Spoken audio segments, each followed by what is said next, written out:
everybody. Welcome back to Crime Weekly. I'm Stephanie Harlow. And I'm Derek Lavasser. Today we are diving into the fourth and final part of the Amy Bradley series. And hey, this series that we're doing has apparently gotten some attention from some high-profile people who had something to say about it. Do you want to explain? I will, but before I do, announcement. You guys have been waiting for this. I don't want to waste any more time because it's coming up on us quicker than I even imagined. I was like, oh my God, we're going to CrimeCon in a couple weeks. The winner of the second set of tickets for CrimeCon 2025 in Denver this year is Amanda Lee. And I'm going to put up her review right here. She wrote, CrimeCon, my friend and I have always wanted to go and meet you and would love to meet you too in Denver.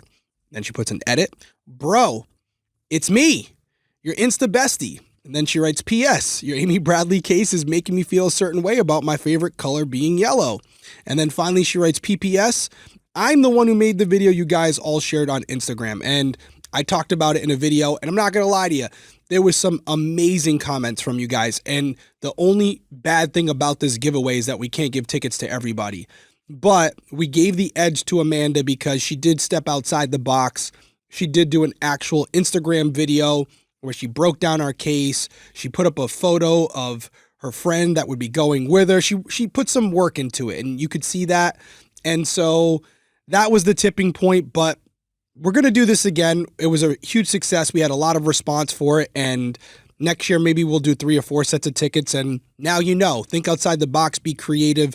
You could win yourself some free tickets. So Amanda, congratulations, you won. We're looking forward to seeing you at CrimeCon. Yeah, I'm so excited for CrimeCon. I'm so excited to see everybody. It's been a year since last CrimeCon, but it feels like forever, honestly. It's been a very long year, so I'm excited to get together with everyone, hang out.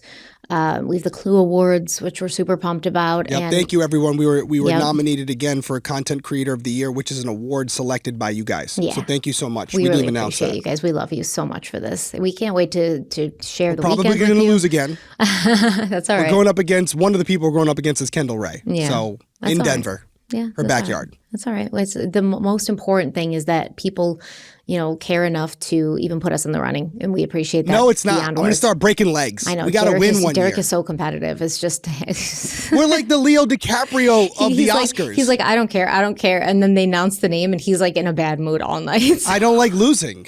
I blame you. I'm like, it's your fault. I don't consider it to be losing because we got put in there. So the people. If you're not first, you're last. No.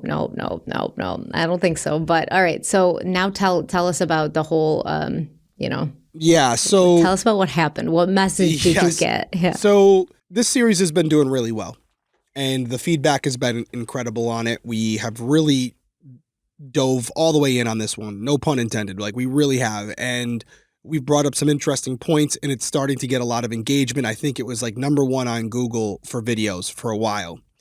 And it definitely had some people who were finding the podcast who wouldn't necessarily find it before. And one of them was the directors of the Netflix series Amy Bradley is Missing, the one that's viral right now, that has almost 800 million downloads on Netflix, right? So Phil himself DM'd us. He reached out. And he, said that he'd listened to the podcast and we did an incredible job and we're super talented and all this stuff. And I'm like, okay, where's this going? And then he says, you guys said in the episode that Yellow mentioned being woken up in the morning around 6 a.m. on the morning that Amy was reported missing. Do you guys have a source for this? Because we never found that anywhere. Because obviously if this is true, it would be a real game changer. And we keep our receipts. So we had a CNN article as our source where Yellow had said this. And I said, sure, no problem, Phil. Sent it over to him. I also elaborated by saying, hey, just a heads up, the photo you showed of Amy Bradley, or what was supposed to be Amy Bradley, I don't believe is her. And there's other photos. And I explained kind of what I explained to you guys in the last episode. And I said, in my professional opinion, it's not her. And he saw the message. He read it. And didn't respond. Didn't respond after the source. Didn't respond after that. So he gave us the compliment. Left us on red. Left us on red. And I told Stephanie, I said, that was a little odd. At least a thank you or something for providing the source when we don't work for him, right? And so the next day I responded with, by the way, this is Derek. Anything we can do to help, or anything, if you need us to elaborate on anything, just let us know. He reads it again, doesn't respond. Okay. So I let another day go by. Derek doesn't like rejection. I don't like that. I don't like that. He does not like to be left on red, I'll tell you that much. Then I say on Saturday, hey, Phil, how did you make out with the info? And I'm not going to read every word here, but he immediately responded after that. Hey, Derek, sorry, currently filming, not always on Insta, although he read all my messages, but we'll give that a pass. Thanks for the info. Really appreciate it. And I'm going to read this part verbatim. We were told by the FBI they studied the photos carefully, and each on just happens to not line up in a way that could possibly give them a clear line of sight to the tattoos. So this is what he's talking about, what I elaborated on. Now, I showed you guys the photos. We'll put them up here again, whether it's the right side of her body or left side of her body. I strongly disagree with that assessment. You can clearly see her ankle. You can clearly see her shoulder. So I disagree with that part. Then he says, the timeline of Yellow's memory of being asked if Amy was with him is genuinely curious.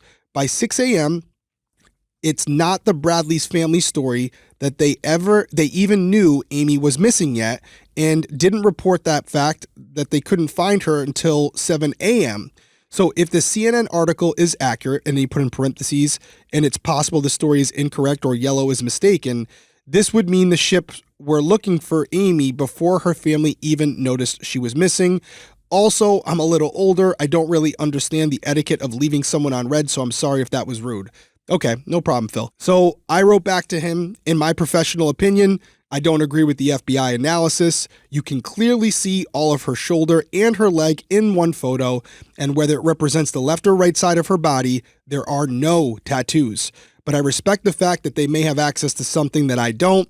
As far as the timeline, my best guess is that if Yellow is telling the truth, he's possibly off with the time. What more than likely happened is that the Bradleys went down to the help desk, mentioned that Amy was last seen with Yellow, and they sent someone down to his cabin without even telling the Bradleys. What we're going to try and determine is if someone actually came to his room that morning, who was it? I appreciate your team wanting to get the answers for the family and using a platform like Netflix to do so. And no worries, it's not often we are questioned about our sources, and we too want to get answers for the family. So we were curious as to what your team uncovered regarding his statement. As you said, if true, this fact could be a real game changer. Good luck, and please let us know if you need anything else. And so he wrote back basically agreeing with me that that is the most likely thing, that when Brad reported that it was weird that Yellow came to him early in the morning and said, sorry to hear about your sister, this would make sense, right? And he actually acknowledges that here, that would align where maybe Yellow's off with the timing of when they came to his room in the morning, but they came to his room and now he knows that something's up with Amy. So when he sees Brad, he goes, hey, sorry about your sister. Mm-hmm.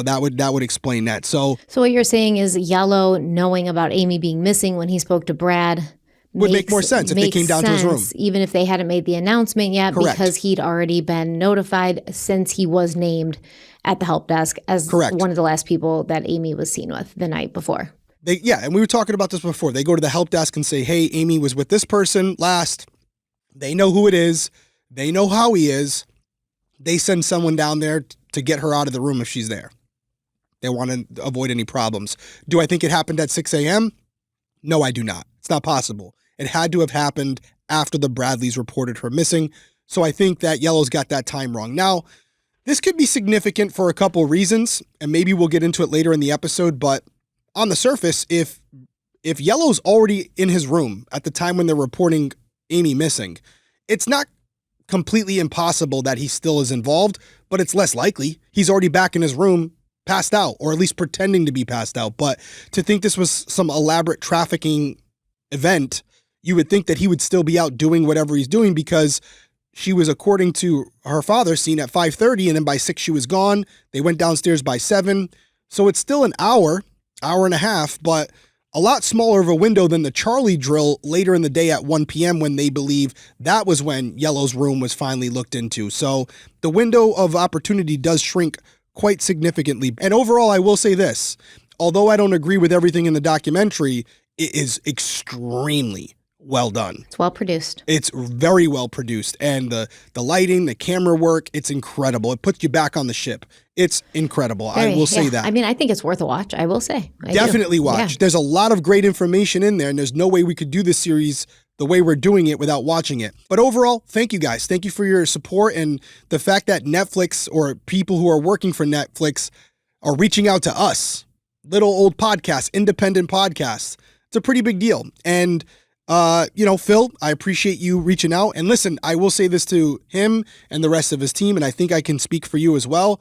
We want the same thing as you. We want answers for the family. If there's anything we can do to help, we're more than willing to do so, even if it's just sharing something on our platform. We are all in this together. I'm glad they took the opportunity to use Netflix's platform to share this story. So it's all good and all love, but not something you would expect from a huge Netflix director to come out and say, hey, what's your source? What are your thoughts on all that? I mean, I talked a lot there. When you heard this, you were very surprised, but share it with the people. What is your thought on all of this? His DMing us and then obviously the back and forth. I mean, I'm not surprised. I have a tendency, because I love documentaries, to reach out. So there was one on HBO about a mother that went missing, and her son was the one who did the documentary. And I was so moved by it, and it impacted me so much. I reached out to him on Instagram, and he talked back, and we chatted a little bit. This is their work. It's a part of who they are. They take it very seriously. It's something important to them. So yeah, I think that, all of that, like little podcast, big Netflix director, it goes out the window when you feel like your work may be questioned, just like and our sources were questioned. Yep. It's like, no, let me defend myself. Let me clear this up here. And I'm appreciative for it. I think that and I told you, I said right back to him and be like, hey, this is from CNN, but if you have some, source that we don't, like if you have access to police reports or FBI reports, please let us know and we will clear that up on the podcast. That's not really exactly what happened. It was kind of vague about how he got that information. He said the FBI, they interviewed the FBI. But still, it's always good to collaborate on these things because, like you said, we should be wanting the same thing. Sharing information, all in it together. And, listen, I watched the documentary. I saw the part where the FBI analyst said, they believe this could be Amy Bradley.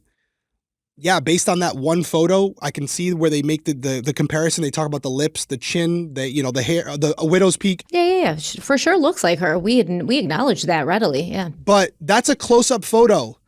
Did they compare the other photos? Did the FBI analyst have access to the full body photos where you can clearly see her shoulder and ankle and there's no tattoo?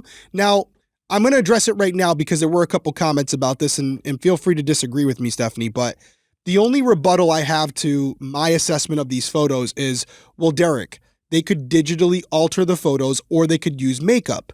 Here's my response to that. First off, if they digitally altered the photo, there's usually a software that can see what areas were altered. Especially back then, it wasn't like the technology of now. It wasn't that high tech. It ain't Canva or whatever everyone's using now. But also, if you're going to go to the trouble of digitally altering the tattoos, why not digitally alter her face if you're trying to avoid her being caught? Well, I mean, I don't know. I think her hair was longer, the makeup was different, but you're not, if you're advertising an escort, you're not going to change her face because it's part of the product, right? That I'm not referring to her as product, by the way, for those who are listening and can't see, I'm using quotations. Part of the product that this John or whatever is paying for. So you don't want to make her face look different. I think that definitely this woman who could or could be Amy, who could or could not be Amy Bradley, looks like Amy as far as her features go, but you clearly see her hair's longer, her makeup's darker, there's differences Which there. Which could have grown over the years. Maybe they thought that would be enough. Yeah, I don't know. So there's the digital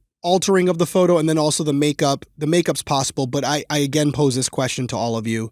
If you're that concerned about her being identified by someone who's looking for her, sell her on the black market, not on a website. Yeah. Like if you're going to go through all those troubles to alter her skin or remove tattoos or cover them up or digitally alter photos, maybe it's not worth putting her online. Because even though you altered the photos, this woman looks just like her.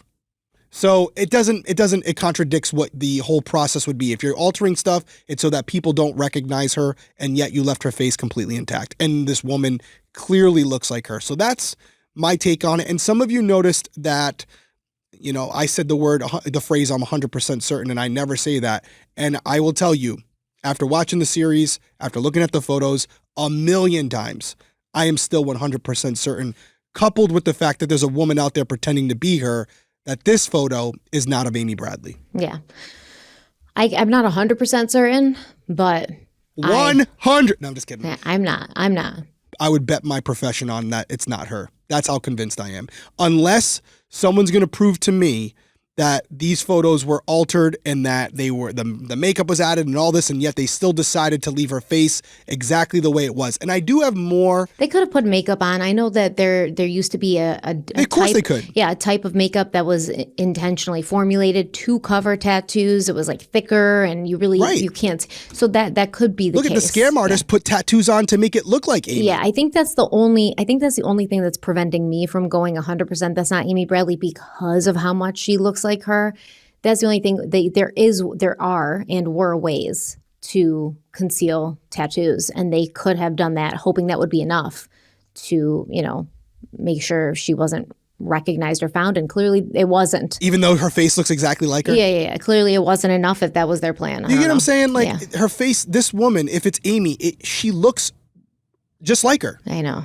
So like, okay, you got rid of the tattoos, but you didn't do anything to her face. So if her mom or dad sees it, they're going to know it's their daughter. Yeah. And something that I didn't hear, and you may agree with this, you may not. In that docuseries, I didn't see Amy's parents say, that's Amy. Maybe I missed it. I think her mother said like, oh, that does look like Amy, as she looks harder and yes. but it does look like Amy. Yes. And again, we're talking about 5 years down the road. So things, your child could change. But to me, that's where I stand on it. I'll die on that hill. I'm very convinced that, like I said, I told the Netflix director, what I thought about it, but I'm not saying it to be right. I'm saying it because I don't want us to pursue something that's not going to lead us to where we want to be.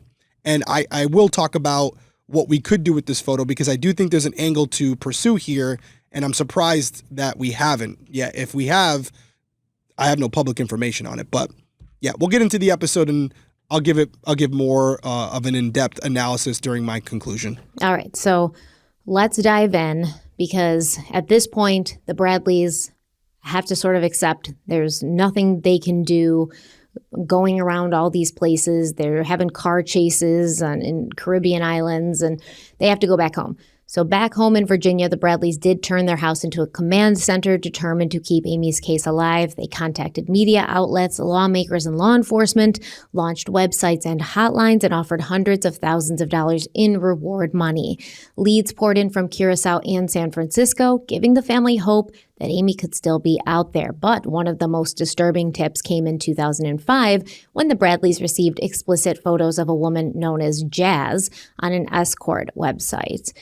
I would also be interested to know where they got the photos from, who sent them. It's a tip, but who specifically sent them? Was there anybody who said, hey, I frequent these sites? Or, I think if I remember correctly, it was, I guess, an establishment or an organization that was focused on identifying victims of human trafficking, going through these websites.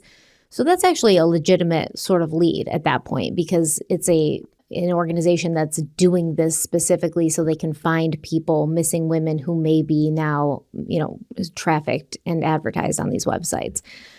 So the FBI analyzed the images, believed the woman could be Amy, yet they couldn't determine where the photos had been taken, or for sure if it was Amy. So with no answers in sight, the Bradleys decided to do something big. They would go on national television to reveal the Jazz photos, hoping it might finally bring the break that they needed. So in November of 2005, the Bradleys sat down with Dr. Phil to talk about Amy's disappearance and share the Jazz photos. They hoped someone watching would recognize her and come forward with information, and their plan worked. Not long after the episode aired, a woman named Judy came forward. She said that in March of 2005, she and her husband had been on a cruise docked in Bridgetown, Barbados. They went downtown to do some shopping, and while inside a department store bathroom, Judy had an encounter she would never forget. She said a man and a woman walked in together, and she immediately felt uneasy. From her stall, she overheard the man repeat himself 5 or 6 times. He said something like, "The deal's at 11 o'clock, and you better be ready to go. I'm warning you. You better cooperate. This is my deal. You better not mess it up." So after they left, Judy stepped out and saw a young woman still inside. She looked like she was about to cry, so Judy asked where she was from. The woman spoke so softly, Judy could barely hear her, but she said, Virginia. When Judy asked her name, she answered, Amy. Judy told her, oh, my daughter's name is Amy. And she said the woman's mouth flew open and she pivoted towards her with a horrified look on her face. The woman rushed toward her, trying to quiet her, but before she could say more, 4 men appeared outside and began pounding on the door. When it flew open, Judy bolted out of the bathroom past them. Okay, so there's a few things in this story. I remember this story from when I had done my earlier research. There's a few things that don't make sense. Judy's in the bathroom. Am I right? Judy's in the bathroom of this department store. Then a man and a woman walked into the bathroom together, which I would assume was a ladies' room, and Judy felt uneasy. And then she said from her stall, she heard the man repeating himself 5 or 6 times. You know, the deal's at 11, you better be ready. This is my deal, don't mess it up. And then after, and I guess she says after they left, but I suppose she means after she stopped hearing the voices, Judy comes out of the stall, and that's when she sees this young woman still inside the bathroom. And they're sort of talking, and then maybe Judy's a little louder when she says, oh, Amy, that's my daughter's name, which stresses this woman out. And then 4 men are pounding on the door.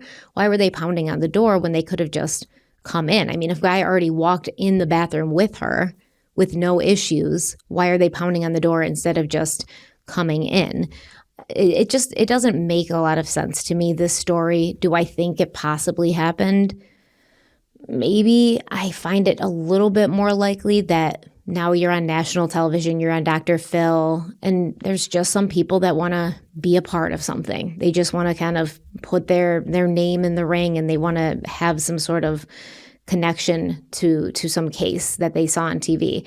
I don't really know. What do you think about it? What does the story sound like to you? So I saw this interview on the Netflix doc as well, and I'm going to go back to an earlier interview that you talked about last episode, which was the military veteran who was getting ready to retire. He was a couple months away. Mm-hmm. Yep. And I watched watched saw her at that escort bar, right? Yep. And he had a lot more details. She said her name was Amy.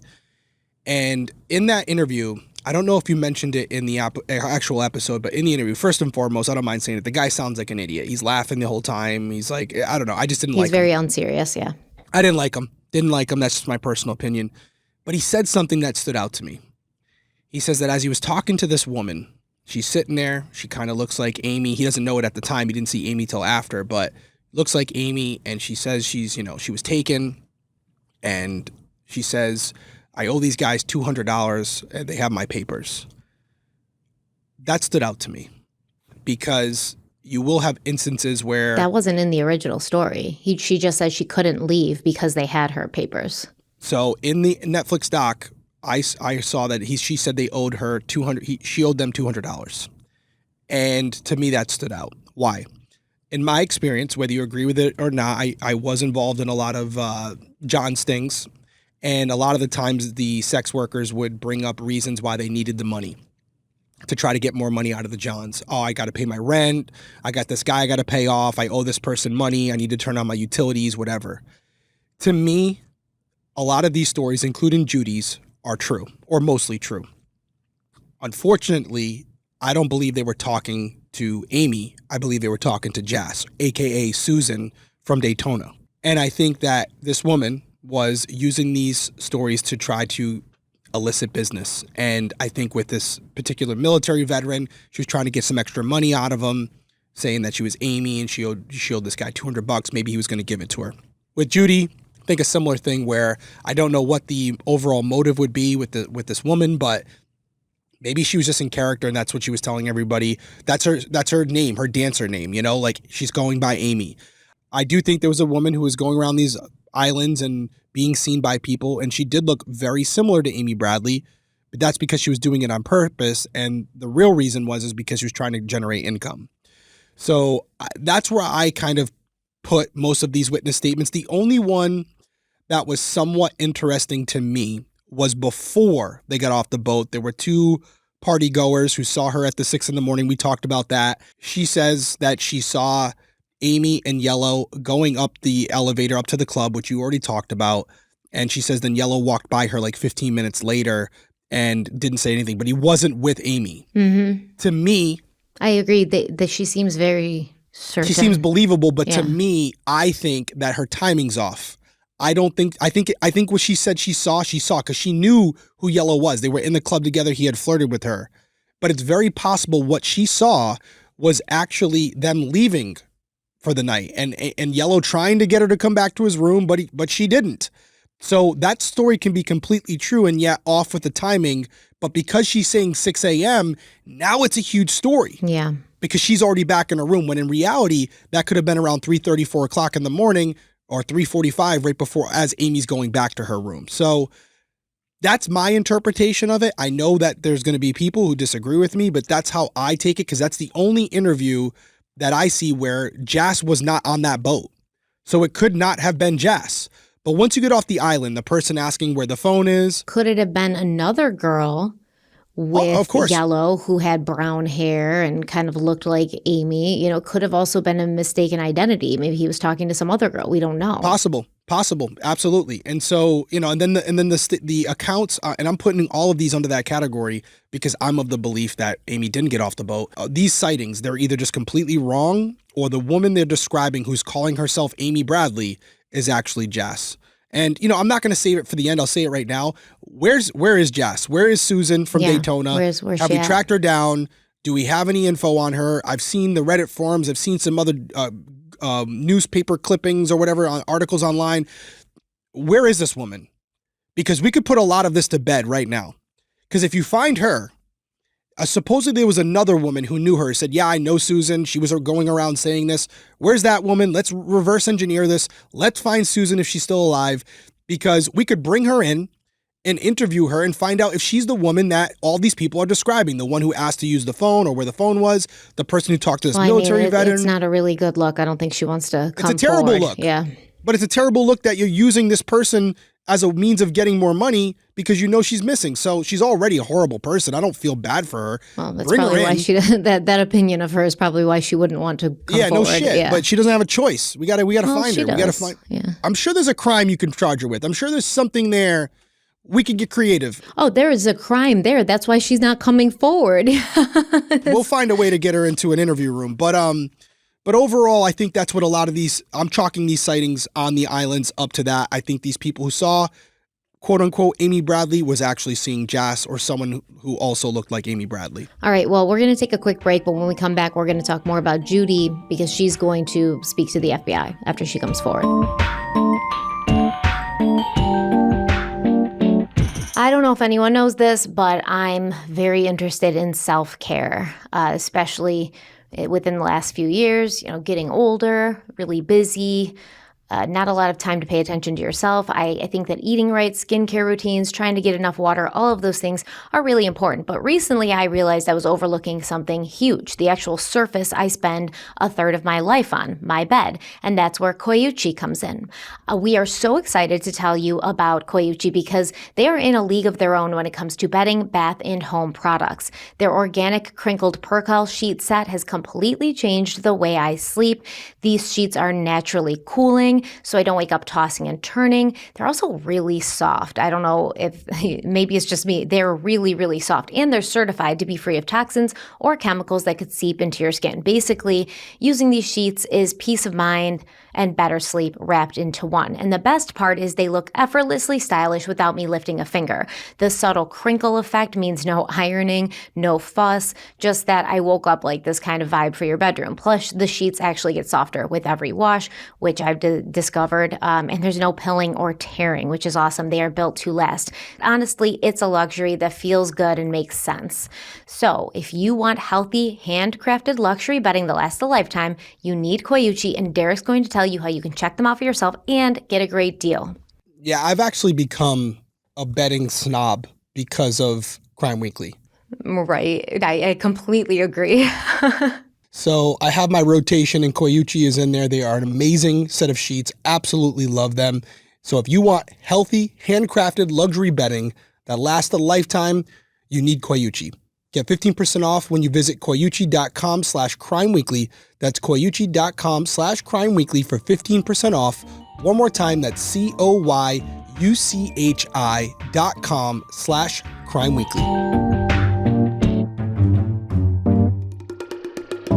All right, we're back. So after Judy came forward, the FBI did work with her to create composite sketches of the woman she saw and one of the men that she was with. And the sketches were released publicly, but unfortunately, they didn't lead to any arrests or confirmed sightings. The FBI later told Netflix that they followed up with the department store, but no one remembered seeing Amy or the men, and there were no cameras in that area. But according to AmyBradleyIsMissing.com, Judy's account was not the only sighting in Bridgetown that day. The site reported that Amy was seen 3 times in total. First in the checkout line at the Del Sol store on Broad Street, then in the bathroom with Judy, and later walking on the sidewalk a block away. Witnesses said she was surrounded by 4 men, and the site suggested the group may have been traveling by yacht. Another possible sighting of Amy came in 2007, though little is known about it. What we do know is that a couple in Aruba reported seeing her at the Mill restaurant in January of that year. She was with 4 men, and the couple noticed her tattoos.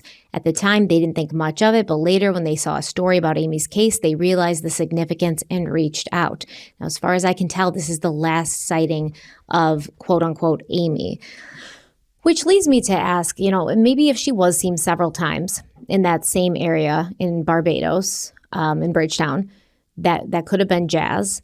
And then we have a couple in Aruba seeing her in January of 2007, once again, surrounded by 4 men. So what was the deal that the guy was talking about in the bathroom? Was it just a deal for that day, or was he selling her because she's still with these people, these same people? Like, she's important enough to be assigned 4 handlers for the rest of her life as they follow her around from island to island, not even really switching up their locations, Barbados and Curacao and Aruba, all these kind of same places. And they're even though all of these sightings are coming out, like after the 2005 sighting came out and it's on Dr. Phil, do you still think these 4 men would just be wandering around town with her, wandering around the Caribbean with her? It's hard to believe that, and I feel like I'm a skeptic now, like Derek, but it is hard for me to believe that all this publicity, there's tons and tons of girls out there, and if this is some trafficking organization, they're grabbing a bunch of them every single day. Why are they still so focused on Amy, even though she's clearly a liability at this point, and they still keep taking her out and wandering around town with her while she's this little girl surrounded by 4 men all the time? Yeah, I have a lot that I had saved for like my ending here, but it's I have to bring it up now because it just fits better. It's not always the case, but in many instances, human traffickers will target the disenfranchised. They're going to go after people who don't have many connections, who are not going to have people asking questions about where they are. I'm going to be candid with you guys here. They're not normally targeting the white woman on the cruise ship who's with her family, because that's going to raise too many red flags, and it's going to be all hands on deck to find her. Planes, boats, the FBI, everyone's going to be out looking for her. Now, is that fair? Probably not. It should be like that for everyone. But we're going to be honest here, and the human traffickers know what we know. You take somebody who looks like Amy Bradley, you're going to have everyone coming after you. And to think, like Stephanie just said, that they're going to be parading her around these islands, just hoping that nobody sees her or recognizes her is, in my opinion, highly unlikely. Because here's the thing. These were just random people that noticed her, according to what they said. What if it was a police officer or an FBI agent who was out looking for her? They're not just going to walk away when these guys walk up to her. There's going to be a gunfight. Are they going to risk that? I don't see it happening. So there's a lot here. It's not just one thing that's leading me to my opinion on this case. It's a totality of circumstances. It's not only what happened on the boat before Amy went missing, after she went missing, but also these accounts of seeing her. I don't think people, for the most part, are flat out lying. I just think they got the wrong person. And that happens all the time. Yeah, and with all these sightings coming out, if this is some well-organized crime syndicate like people are making them out to be, you'd think that someone at the top would contact these guys and be like, hey, can we stop taking her out for field trips to department stores and bars, please? Correct. Like maybe keep her inside. Can you guys get us your shit together? They've got composite sketches. They've got descriptions of 4 men. Can you at least change up your patterns? Yeah.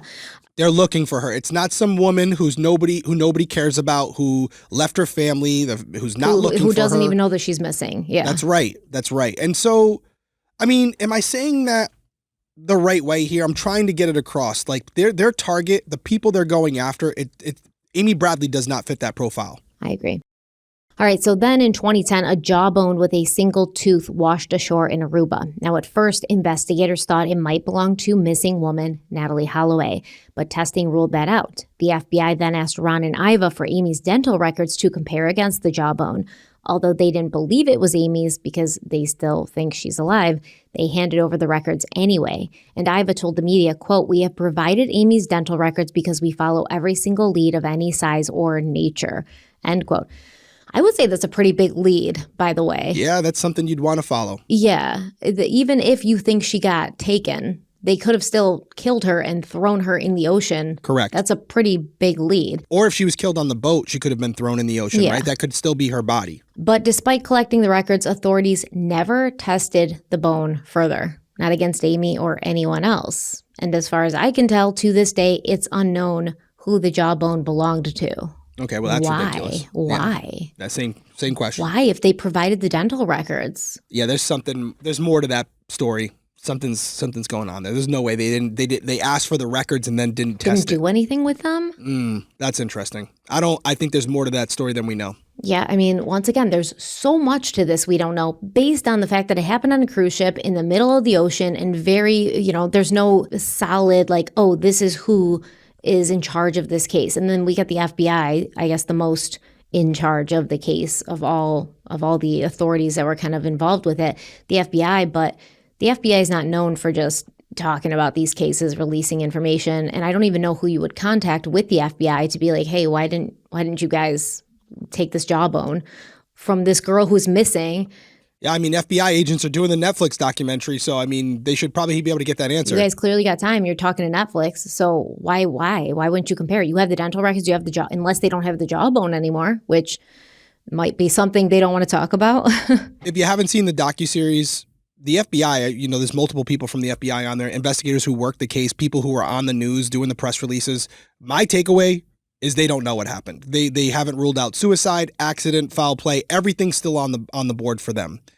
Just so you know, just to give you the short version of it, that they have no idea. I'm sure they have ideas on what they think happened, but they haven't ruled anything out. If they still have that jawbone, there's no excuse of why they haven't tested it against Amy. Test it. Yeah. Or they did, and it just didn't give them the results they were looking for, or was too degraded to pull results. That's possible, but say that. Just come out and say it. I mean, if they were able to say it's not Natalie Holloway, why can't they say it's not Amy Bradley? They basically have to put in a machine, they sequence it, they basically pull a digital footprint that they can use to update to a familial database. Well, I think they'd also compare the teeth and the jawbone from the dental records because you get x-rays and stuff. They could do that as well. But at minimum, they could compare it they could put it in the database. If it's not her, maybe it's someone else. Yeah. You think they would say that? You think. So that same year, despite believing Amy was still alive, her parents, Ron and Iva, had her declared legally dead. Now, around that time, Alistair Douglas, who's yellow, he spoke publicly, and this is when he talked in an interview with CNN. He insisted he had nothing to do with Amy's disappearance. He said Amy had joined band members for drinks at the ship's dance club after their performance on March 23rd, that he parted ways with her at about 1 a.m., which would have been the 24th. And Yellow said he headed to the staff elevator while Amy went in another direction, though he didn't see where. He claimed that at around 6 a.m., a cruise line manager woke him and asked him if Amy was in his room. He said investigators searched his cabin and those of his bandmates later that day, but found nothing. As we've talked about, that timeline doesn't match up with what the Bradleys and others have said or what records showed. And according to the FBI, keycard data showed Yellow returning to his cabin at 3:35 a.m., which was around the same time Amy and Brad returned to theirs. And the Bradleys didn't report Amy missing until after 7 a.m., making Yellow's claim about being woken up at 6 a.m. impossible. But he could have just been woken up at like 7:30 and I guess thought it was 6 a.m. He's exhausted. He goes back to sleep. However, that's what I think. Yeah. If he and Amy parted ways at 1 a.m., did he ever say what he did between 1 a.m. and 3:35 when he returned to his cabin? That's 2.5 hours. Yeah, I don't know, but what's interesting to me is he gets to his room at 3:35, and I think Amy Bradley got to her room at 3:45. But I do think you bring up a good question, like what were they doing for those next hour and a half, 2 hours? Were they when Yellow says they If parted Yellow's ways? timeline is correct, right? Right. If Yellow's timeline is correct, did they part ways? Meaning they were at the bar together, and then they figured out they weren't vibing, it wasn't going to work, so they both kind of separated, but were still in the bar, kind of hanging out with other people, and then as the night dwindled on and people left the bar, everyone who was left kind of went to their rooms around that 3:30 time frame. That I've seen that happen before. That's possible. But she did go back to her room, and I do think it's interesting that her key card clocked in at 3:45 and his clocked in at 3:35. That would line up with her getting back to her room safely, at least at that point. Okay, so we were kind of talking off the record, and you were like, hey, like, does this make sense? Because Yellow says that he left Amy at around 1, but I thought Brad said that he left Amy and Yellow around that time, and he kind of had walked away from them and left them alone. Does this timeline make sense? So I looked it up, and Brad reportedly said he left Amy at the club sometime after midnight, after she decided to stay behind while he returned to the ship with the other family members. Some accounts mention a window between 12:30 and 1 as the likely time Brad departed the club. Now, this is based on family recollections other than official logs like keycard entries. Because we have no security footage or anything to verify the exact time, this timeline's based off of what Brad remembers. And it's also at this point based off of what Yellow remembers. So the only thing we know is what time Brad and Amy and Yellow returned to the cabin, because we have a log of that. We don't actually know if Yellow was wrong about getting woken up at 6. He could have been wrong about when he last saw Amy, because it makes more sense that you guys kind of left each other around 3, because shortly after that, then you both were back in your respective cabins. If not, then what did Yellow do for 2.5 hours, and what did Amy do for 2.5 hours? I don't really know. That doesn't make sense. So Yellow could just be bad with time. Yeah, and for those who believe Yellow's involved, you would also have to believe that they were with each other till like 1 or 2 or whatever it was, decided both to go back to their rooms, and they had pre-decided what time they were going to meet up again. I don't know why they wouldn't later, though. Yeah. I don't know why they wouldn't just stay together for the time that they wanted to stay together and go to their room later that morning. But no, we're to believe, because there was no digital transactions where there was communications between them to set up that meetup. So it would have been something where they said, hey, you go back to your room, I'm going to go back to my room, and I'll see you back here in 2 hours. But that's crazy. That's so late already. You've already been drinking all night. Yeah, you're going to now sit in your cabin at 1 o'clock in the morning and wait 2 hours before you go back and... Yeah, she's 23 years old. She's a grown woman. She doesn't have to report to her parents. She can stay out. He's by himself. So it just doesn't, just on the surface level, make sense. Yeah, and honestly, if she stayed out to hang out with a guy and then went back and told her parents that, they'd probably be happy. So that's a good point. She's like, don't worry, I'm with a man. They won't care. They'll love it. I'll go back and tell them in the morning that I was with a man all night, and they'll be so proud. Touche. So yes, but the 3:35, 3:45, that sounds like two people who went to their room after the night was over. Yeah, but this is exactly why witness testimony is so unreliable, and how the keycard swipes are really the only thing we have to go on. Because Yellow's talking about getting woken up at 6 and last seeing Amy at 1. And neither one of those accounts really makes sense. The times are off. So you can't go by Yellow saying this is the time it happened and be like, oh, this is canon now in this case. Yeah. No, it's not. Yeah. Now, people will say, just to be devil's advocate, people will say, well, Derek, if Yellow's lying, he did meet back up with Amy. What those people saw on the top of the ship was Amy and Yellow together. They went up to this club area that was closed at the time, and Yellow drops her off to someone who's there waiting for her, not known to her. Like, he says, hey, let's meet up. And there's someone who pops out of nowhere, grabs her. Yeah. He comes back down and walks by those two witnesses, gets back to his room, hops in bed, knowing that they're going to be checking for her soon. The director or someone comes downstairs. Hey, is she in here? Nope, no, she's not. I've been sleeping. Can I say with 100% certainty that didn't happen? No, I cannot. It just seems like a lot. It seems less likely than the other scenario, especially considering some of the evidence we're going to talk about with the possibility that she fell overboard. Okay, so maybe he was like, hey, let's part ways now and then meet back up here in a couple of hours, because he had to Set things up. communicate with somebody and set things up, because But you he could went say, back to his room. yeah, allegedly at like No, his card clicked into his room. Do we believe he two gave and a his half card to hours someone after else? he claims he last saw her, though. So if Yeah, you but were she went to her room at that time too. yeah, but if you're in that camp, you could have said maybe Amy did something else and he was Yeah, I setting guess. it up, and she kind I of think didn't. they were together She didn't most go. of the night. She didn't go back to her room right away because she knew that she was going to have to meet him at that certain time. So she went back eventually to like change her shirt and get something or whatever, and then she left. I don't know, but anyways, the timeline's all messed up and it's not reliable at all. It's very possible those two witnesses saw Amy and Yellow at a different time when they were together, or saw Yellow with someone else and that had brown hair and kind of looked like Amy from afar. And so they're using that as a timeline. But all right, let's take a quick break. We'll be right back.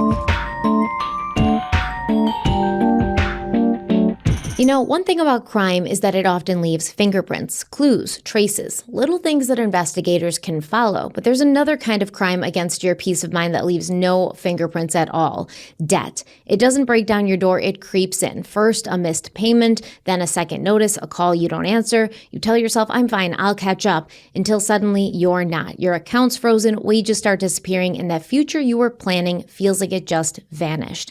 That's where PDS Debt comes in. They've helped hundreds of thousands of people escape the weight of credit cards, loans, even medical bills. And the best part, they don't just look at the numbers. They take the time to actually understand your situation and build a personalized plan that makes sense for you. There's no minimum credit score required. Both bad and fair credit is accepted. And they're A+ rated with the Better Business Bureau. They've got thousands of 5-star reviews on Google and Trustpilot. And honestly, people rave about them because PDS Debt delivers real results. They help you save more, pay off faster, and start putting money back where it belongs, which is in your pocket and for your future. And listen, if I ever found myself in that kind of situation, which I have in the past, and I didn't have something like this, but if I ever found myself in that kind of situation again, this is exactly where I would turn, because debt shouldn't feel like a life sentence. You can get ahead of it. You can get out of it. So we love PDS Debt. We always talk about them. It is a great service, and Derek's going to tell you how you can check them out for yourself. Yeah, if you guys have been listening for a while, you know I mentioned a couple weeks ago that I had a friend who mentioned they were going through some financial struggles, and I said, hey, we actually work with this brand PDS Debt. You should check them out. They did. Came back to me and said, Derek, thank you so much. It was awesome. It was very seamless, easy process, no issues, and they strongly recommended it. They think it's a good thing going forward, and here we are recommending it to you guys. So you are 30 seconds away from being debt-free. Get your free debt assessment and find the best option for you right now at pdsdebt.com/crimeweekly. That's pdsdebt.com/crimeweekly. One more time, pdsdebt.com/crimeweekly. Okay, we're back. Now, there were few developments until 2018. That year marked 20 years since Amy Bradley disappeared. And that year, the FBI announced they were still seeking information about her case. And to that, I would say, FBI, you got a jawbone and you got Amy's dental records. Why don't you test that instead of asking everybody for information that you're seeking still? I would like to know what happened with the jawbone. So the FBI released 2 age-progressed images showing what Amy might look like at age 43, and they offered a $25,000 reward for information that could bring her home. But once again, years passed without any major updates. Then, in October of 2024, James Renner from True Crime This Week interviewed Yellow on camera. Now, at that time, Yellow was living in his home country of Grenada, where he worked as an exorcist and ran a small church. So during the interview, Yellow talked about what happened on March 23rd and 24. He told Renner that he remembered speaking briefly with Amy after his band finished playing. He said Amy came over to compliment his set. They had a short conversation about music, and after going back to his cabin to change, he saw her again on deck. She greeted him, and he noticed she was smoking heavily. They talked a little more, and he said Amy told him her father was an insurance manager who had forced her to come on the cruise after finding out she was gay. Yellow said he wasn't sure how to respond, but he invited her to dance. According to Yellow, they danced for a short time. Then just before 1 a.m., he left and went back to his cabin because crew members were required to exit passenger areas at that time. He claimed that this was the last time he saw or spoke to Amy. Now, I would like to know, do keycard swipes confirm that Yellow went back to his cabin at, right around that 1:00 time, because according to him, all crew members were required to exit passenger areas at that time. So he went back to his cabin. But according to the keycard swipes, he didn't until after 3 a.m. So what the hell is going on here? It does seem like he's lying and not being completely upfront. And people who believe in this trafficking theory and believe that he's involved would ask you, Derek, why? Yeah, I don't have an answer for all of it. I don't. I don't know if their times are off. I know there's a lot of drinking involved, and I can't explain everything. I really can't. So the way he's making it sound, they're at the club, March 23rd. He and his band play a set. Then they finish the set. Amy walks up. She's like, great set. He's like, thanks. He goes back to his cabin to change before returning to hang out, at the club some more. And then he and Amy talk more deeply. She tells him a little bit about her life, etc. They dance. Then he goes back at 1, because apparently the crew has to be out of passenger areas at that time. Is that true? Why would the crew have to be out of passenger areas at that time? That would make sense. Well, why was he allowed to go back to the passenger area after his set? Why is it this arbitrary time of 1 a.m.? Maybe that's just the Royal Caribbean rule, which is after 1 a.m., you're not to be out partying with the passengers. Okay, but you can party with them before 1 a.m. Yeah, before 1 a.m. You have a curfew. 1 a.m. They don't want you out there till 6 a.m. partying. But would Royal Caribbean not confirm that? Because the official data that we have says he doesn't get back to his cabin until 3:30. Yeah. That's weird. Unless someone else had her key card and sat on their balcony in the Bradley's room and had legs that looked like hers, Amy, after 3:35 a.m., which is when Yellow got to his room, was safe and sound in her own room. Mm-hmm. I think that's important. Mm-hmm. And she hung out with Brad on the balcony, right? That's right. And we're going to talk about that. But you could make an argument that, whatever happened to Amy happened in that window that Yellow's lying about. No, that's not what happened. Not according to the key card, not according to the Bradleys themselves. She made it back to her room safely and didn't report anything out of the ordinary other than, Yellow came on to me downstairs. She did say that to Brad. It just does appear like he's lying, because before it was, I'm going back to my cabin at 1 a.m. And it seemed like that was just a decision he made, and he could have been wrong about the time. But now he's adding another layer of it, saying, according to the ship's policy, like the crew members had to be out of passenger areas at this time. So that's when I went back. Well, that could also be something that I think we all might be guilty of, where you're reporting something that aligns with the policy of your job, knowing that you were still out gallivanting, doing whatever till 3:30. But you're like, we have to be out of there by 1, so I was out of there by 1, Royal Caribbean. Please don't fire me. I didn't have to go home, but I didn't stay there. Yes. So that could be part of it, where he's balancing a couple things here, right? Like, he's being questioned about this missing person. He's also trying to make sure he doesn't get in trouble for violating certain policies. Yeah, but why? He doesn't work for them anymore. He at the time that he's talking to James Renner, he's an exorcist running a small church in Granada. But that might have been the statement that he had given when this occurred. Yeah. And he's trying to stay consistent. But then wouldn't the FBI be like, okay, you said you went back to your cabin at 1. Why does it show that you didn't get there till 3:30? This is a huge inconsistency. Yeah, I'm sure they did. That's the problem here with the Netflix doc. And I pointed out one thing, and I'm not even saying it's malicious in nature. They show you a lot, but they can't show you everything in the 3-part series. Just like the photos. You would think that they would have showed all those photos, right? But they didn't. I can't tell you why they didn't, right? And there also could be more to this, where FBI might have questioned Yellow about this information. But even from the documentary itself, I didn't get the indication that they believe Yellow's involved. They didn't rule him out. I didn't get that indication either. No. The person who thinks that Yellow had something to do with it the most, and this may be compelling for some people, is his own daughter. And when you watch that interview where she calls Yellow and she talks to him about it. We haven't gotten there yet. I know. So I won't go too deep, but she's not an investigator. This is why you're not allowed to watch documentaries. I know. I'm going to shut up now. I'm shutting up. I would say the person who thinks that Yellow was involved the most is probably the Bradleys. Brad Bradley. Do you think they do, though? I don't know. I feel like I think they think she was trafficked for sure. Yeah. But I don't know if they think it's definitely him. They just think he's suspicious for sure. Yeah. But no, I agree with you. They definitely don't like him. They think there's something off with him. I don't know. I just don't like that there's so many holes in the timeline here that the FBI. Well, that's the problem. Yeah, the FBI will come out and be like, we need more information. And, the FBI is going to talk to people who have these alleged sightings, but this huge time discrepancy is never addressed publicly. And that's, I think, concerning. And I feel like if we could just have the answer to that, we would have a better understanding of how the movements of Brad and Amy and Yellow on the ship that night happened. But he could have gone to somebody else's cabin, okay? He could have had a girlfriend or something, and maybe he went to somebody else's cabin, or maybe, I don't know. But either way, he did not go to his cabin at 1 a.m. according to the card swipe. Exactly. And I tend to believe the key card information. That's the one thing we have that doesn't change over time, isn't influenced by alcohol or the conditions of the environment you're in. Yeah. It is somebody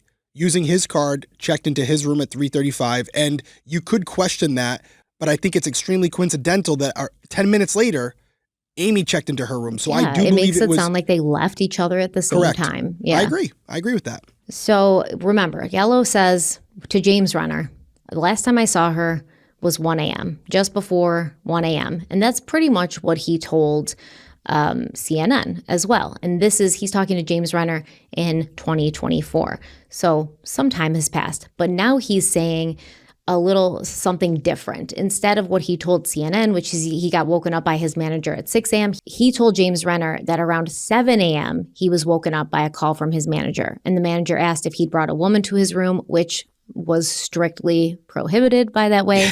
Yep. And so, of course, Yellow said no. And then the manager explained that Amy was missing. So now instead of it being 6 a.m., Yellow is saying 7 a.m. Now, Which would make more sense. That would make more sense. Could that and be maybe because he realized, oh shit, my time was off. It was actually 7. Or by this time, the discrepancy with his time has been noted multiple times around the internet and things. And he's like, well, I can't say 6, so I'm going to say 7. That makes more sense. Yeah. Yep. So Yellow said the FBI eventually came on board and began interviewing everyone who had interacted with Amy, servers, housekeepers, and musicians. He said he was questioned multiple times and may have taken 1 or more polygraph tests. He couldn't quite recall. How do you not remember if you took a polygraph test? Like I can understand if you took more than 1 and you're like, maybe I took 2 or maybe I just took 1, but not remembering at all whether or not you even took one. I mean, being hooked up to a polygraph machine is something I feel like that doesn't happen every day and might stick out in your memory, You would think so. Yeah. So Yellow is a suspicious kind of character. No doubt. Yeah. No doubt. So after the initial interviews, Yellow said agents removed the equipment, the polygraph equipment that he doesn't remember whether or not they put on, and they let him go. So maybe what he's trying to say is, I did take 1, but I don't remember if I took more. And then later, an FBI agent traveled to Grenada and met with him several times at a hotel. Yellow claimed that during their final meeting, this FBI agent told him, quote, "You are clear from this," end quote. And Yellow said hearing that brought some relief, which, yeah, whether he was innocent or guilty, it would bring some relief. So Yellow explained that the investigation had lasting consequences on his life and the life of his family. He said he lost work opportunities because when people searched his name, it came up connected to Amy's disappearance. He said this caused him to struggle for a long time, but he eventually started his own small business, which I guess is the exorcism thing, and then the church, and then he moved forward. Yellow said he has continued receiving hateful messages on Facebook, though. His wife ignores him, but his daughter, Amika, is deeply affected by them. He explained that around 8 weeks before the interview with James Renner, his daughter called him upset about the messages that she was getting, and Yellow said he told her that if she wanted to deny he was her father, he would understand because he couldn't control the narrative anymore. He told Renner that he believes the truth will eventually come out, and when it does, he plans to take legal action against those making accusations. Until then, he said it was in the hands of investigators. Then in July 2025, 9 months after Yellow's interview with James Renner, Netflix released that 3-episode series on Amy's disappearance. And Yellow didn't participate in the series, but the documentary discussed the main theories in Amy's case, including the ones that involved him. So I want to break down these theories, starting with one of the most common ones, that Amy fell overboard by accident. Brad strongly rejected the idea in the series. He explained that the balcony railing came up to her chest, making it extremely difficult for her to fall without climbing on something. He added that Amy had always been afraid of the balcony edge and avoided it altogether. Brad said some people believed Amy climbed onto the table to vomit and fell over, but he said that wasn't true either. If she had felt sick, she would have gone inside, not leaned over a railing that she was terrified of. And I know, Derek, that this is mainly your theory, right? That she maybe felt sick, stood on a table to throw up over the side of the balcony. And I guess if I'm thinking about it, That would make the most sense. Depending on how high the balcony edge was, if you were going to throw up, I guess you wouldn't want to just lean over and throw up. Some Because then reports it say would 5'6" tall, although I wasn't on the boat. That seems high to me, but 5'6" tall, what they're reporting. Some people might say, why would you step on something to throw up? Because the water's right there. Yeah, but if you just leaned over and it was pretty tall and you threw up, it would go all over the side. I also tell you why you would do it, because the wind's blowing. You want to try to push it out as far, because to be honest with you, it's not a straight drop at all spots. You don't want to throw up on the deck below you. Yeah, maybe she was afraid if she did go inside, she wouldn't make it to the bathroom because she's got to kind of go around a bunch of people's luggage and stuff. I don't know, but we can talk about that later. I have some, we talk about it for sure. I'm talking a lot right now. So another theory is that Amy jumped in order to take her own life. A similar idea is that she left the ship in Curacao on her own and started a new life. Supporters of these theories point to tension within her family over her sexuality, but Amy's friends and family push back. They told Netflix her parents loved her. She had too much waiting for her at home, a new job, an apartment. Her dog even plans to see and reconnect with her ex-girlfriend, who she really cared about. And to them, suicide or running away just doesn't fit. I agree. I think this is one of the least likely theories that she would take her own life. Yeah, there were some people in the comments, or one particular comment that was like, I'm just astounded that nobody's considering the possibility that she committed suicide. Listen, is it possible? Of course. If it wasn't, then we would already know what happened. But there's nothing to indicate it. There's a woman, and I apologize, I can't remember her name. You mentioned it numerous times, Stephanie, that she had a very good relationship with. She says they were in love. Yes. She was the one with the message in the bottle. Yep. She was heartbroken. That was her ex-girlfriend, yeah. Over this whole thing. Even Amy years tried later. to reconnect with her the for months and months and months, hoping to get her back and have another chance to make things right with her. And finally, right before she leaves for this cruise, she gets that chance. And not only that, Amy had started a new life. So yeah, the Bradleys are still her family, and they may not approve of her lifestyle, but at this point, she's like, okay, I have a job, I have my own apartment, I have my own space, so they can approve or not approve of my lifestyle, but I'm going to live my life that I've built for myself now. There'd be no reason. Having a good night with her brother Brad earlier, they're dancing. Things can change, right? On the outside, someone can look like they're in a good headspace and they can be really dealing with some demons. But this would be a complete course correction in a matter of a couple hours. And it just doesn't align with anything that was going on. Why not leave a letter or something? I think she would have, yeah. So to me, it just doesn't make sense. And we can't rule it out 100%, but it's at the bottom of my list for sure. Right down there with, I don't think the Bradleys had anything to do with this either. We had to explore it, but based on what I've seen and their behaviors, I don't believe they're involved in any way or shape or form with this. And a lot of it's due to the amount of work they've put into trying to find her. You could do the minimum and still make it look good. They've invested hundreds of thousands of dollars. They've done campaigns. They're doing these documentaries. They've done a ton of interviews. I don't believe they're involved. I don't believe it was a suicide. Those two are on the list, but at the very bottom, in my opinion. You might feel differently, but that's where I'm at. I mean, if you are 100% sure that she wasn't trafficked, I am 100% sure that she did not take her own life. I'm not 100% sure she wasn't trafficked. I can't be. That would be irresponsible. You're 100% for me to say sure that. it's not Jazz. She's not Jazz. I'm 100% sure that's not her in that photo. Yes. That's where I'm at. Okay. I can't say in good conscience that I can prove that she wasn't trafficked. But I don't believe that that's her in the photos, and I don't believe that those sightings are of her either.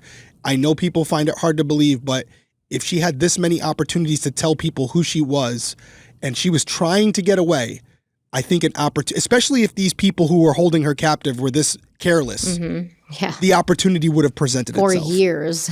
They were this careless for years. That's my belief. But yes, to say I'm 100% sure she wasn't trafficked, that would be irresponsible. I can't get there. It's just my opinion. I'm 100% sure, in my opinion, she did not take her own life based on the fact that she had created this whole new life. I'm 99.9% sure. How about that? Yeah. So you good with that? Yeah, I am. Okay. So everyone's favorite cruise director, Kirk Deitweiler. Oh God, This guy aggravated me. We love him, right? Yeah, we did not like him. I'm like, Kirk, you're making yourself look suspicious at this point, but stay out of the hospitality business, buddy. Stay off of the documentaries. Yeah. He offered his own perspective, and he told Netflix he believed Amy either fell or jumped, saying any other theory was grasping at straws. He said the Bradleys are, quote, a family that is not facing reality, a family who cannot come to terms with the fact that their daughter is gone and they are looking for somebody to blame, end quote. I mean, once again, that can be true. but you can say it in a different way. In a better way. Or just don't say it at all. Yeah, especially when you know that what you're saying in your face with your whole chest behind it is going to be on a Netflix documentary that, yes, the Bradleys are going to watch. And you sound like a dick. That's it. You sound like a dick. I'm sure Royal Caribbean was just like smacking their heads off walls. Like, why? He doesn't represent us. Kirk doesn't work for us anymore. He's going to be banned from all future Royal. He's just going to try to get on a cruise in the future and be like, nope, sorry, no, denied. Kirk, we saw you on Netflix. Yep, you're done. So the other main theories involve criminal activity. One suggests Amy was killed in someone's cabin and smuggled off the ship. Another, and the one her family leans towards, is that she was abducted and forced into human trafficking, possibly by Yellow and or other crew members. The Bradleys aren't sure exactly how this might have happened, but they pointed out that there are ways to get someone off a ship without anyone noticing, which is true. We talked about this, for example, using the crew's loading area. The Bradleys said the most common question they hear in relation to the trafficking theory is why Amy hasn't reached out if she's still alive. And they say they don't know. Maybe she's been threatened. Maybe she has Stockholm Syndrome. They just don't have the answers. And the trafficking theory seems outlandish to some, but others think it's completely plausible. Steve Reeves, the editor of a cruise line trade publication, told Unsolved Mysteries, quote, "There's a rumor and legend surrounding slavery in the Southern Caribbean. It's not uncommon knowledge in the maritime community that young white women are considered to be very desirable to foreign procurers," end quote. He also did say rumor and legend. So he's like, there's a rumor and legend, not like, hey, yeah, there's credible, evidence and sources who say this is happening. It's like rumor and legend isn't really something that I would hang my hat on. Now, there's another theory I want to talk about. It wasn't part of the Netflix documentary, but Brad, who's been talking a lot, he's said it in several podcast interviews. And this one involves the Church of Scientology and its ship, the Free Winds. Now, I really don't want to talk about this. I like to stay away from these people. We've talked about it before. I don't want to talk about it. I'm sorry, Scientology. This is something I have to talk about now. Please leave me alone and do not harass me. So the Free Winds is a former cruise ship staffed entirely by the Sea Org, which is made up of Scientology's highest-ranking members. The Sea Org is often compared to monks or nuns, people who devote their lives to the church, working long hours for little or no pay, and living communally. The Sea Org has its own ranking system, complete with uniforms, and they have locations in multiple areas, but the Free Winds is their only ship, and its home port is in Curacao. Its main purpose is to serve as a training center for members working to reach the church's highest levels. According to Brad, on the night Amy disappeared, the Free Winds was docked at the same time as the Royal Caribbean cruise. Brad recalled seeing Amy talk with two women in naval-style uniforms that didn't match Royal Caribbean attire. The women were described as black, possibly with accents, and dressed alike in navy skirts and light blue button-up shirts. Amy stayed with them for nearly an hour, which stood out to Brad and his parents because she had been with her family and parents' coworkers up until then. Brad recalled standing with his parents watching and wondering why she was so engaged with these two strangers. Yeah, I don't know. I want to talk about this really quick. When did Brad see this? This was the night she disappeared. He saw this. Is this the first time he's saying this? Because if it's the first time he's saying this, because it's the first time I've heard of it, why would something like this that you and your parents found so odd at the time, why would that only be coming up now when you've talked about every other thing that happened to Amy, the yellow, the car chase, all the taxi cab driver in Curacao? You've talked about all of these things, but you failed to mention that the night she disappeared, you saw Amy talking to two strange women dressed in matching naval attire, and the Free Winds Scientology ship was there, and you've just never talked about it until 2025. I mean, he may have talked about it with law enforcement and just first time he's talked about it publicly, but I'm with you. If this is the first time he's ever saying this, that would be a misstep. You should have mentioned that earlier, but I'm assuming when he spoke to law enforcement and gave his account of his last moments with Amy or what he saw, I'm sure this was part of it. Maybe finally after hearing some stuff online, he just disclosed that publicly. But only Brad could tell us that. By the way, we put the offer out there. I've seen him on a lot of shows. Yeah, I have so many questions for Brad. I would love if he'd, yeah. And listen, we got a little bit of shit last week because we brought up the fact that the family could potentially have something to do with this. You have to explore it. I said it in the Crime Weekly news. If you had a crime that occurred with your family member, would you want the person who's going to toss over every stone to see what's there, or only toss over the stones that's not going to offend anybody. Being a detective, being a good investigator, that's your responsibility to entertain all scenarios. Rule them out as quickly as you can, but that's what you are supposed to do. There are bad investigators out there who figure out in their mind what happened and only find the evidence that supports that theory. That's why a lot of cases go unsolved. That's called confirmation bias. It happens a lot, actually. We see it in a lot of cases we've covered. Yep. And it is bad. I don't know how else to put it. That is bad. Confirmation bias is bad. Not looking at all the potential possibilities, that is bad. So to question, did Amy's father have the wrong time, or did he think he saw her, but he really didn't because it was just this quick waking up thing? To question whether she and Brad may have gotten into some sort of argument or dispute that night after they'd been drinking and he saw her with a man and maybe he made an offhand comment like, oh, I thought you didn't like guys. And then she kind of gets mad, no, that's part not, of the process. Yeah, it's not. And that still could have happened. And Brad and his family still could have had nothing to do with it. But that's right. Would Brad have been so willing to volunteer that information? Probably not. Now, if I had $1 for every time I've had to garner up the strength to ask a father or a mother a question that I know is going to piss them off, but it's just part of the process. It's part of the formality. Man, I'd be a rich man, but it's what you have to do.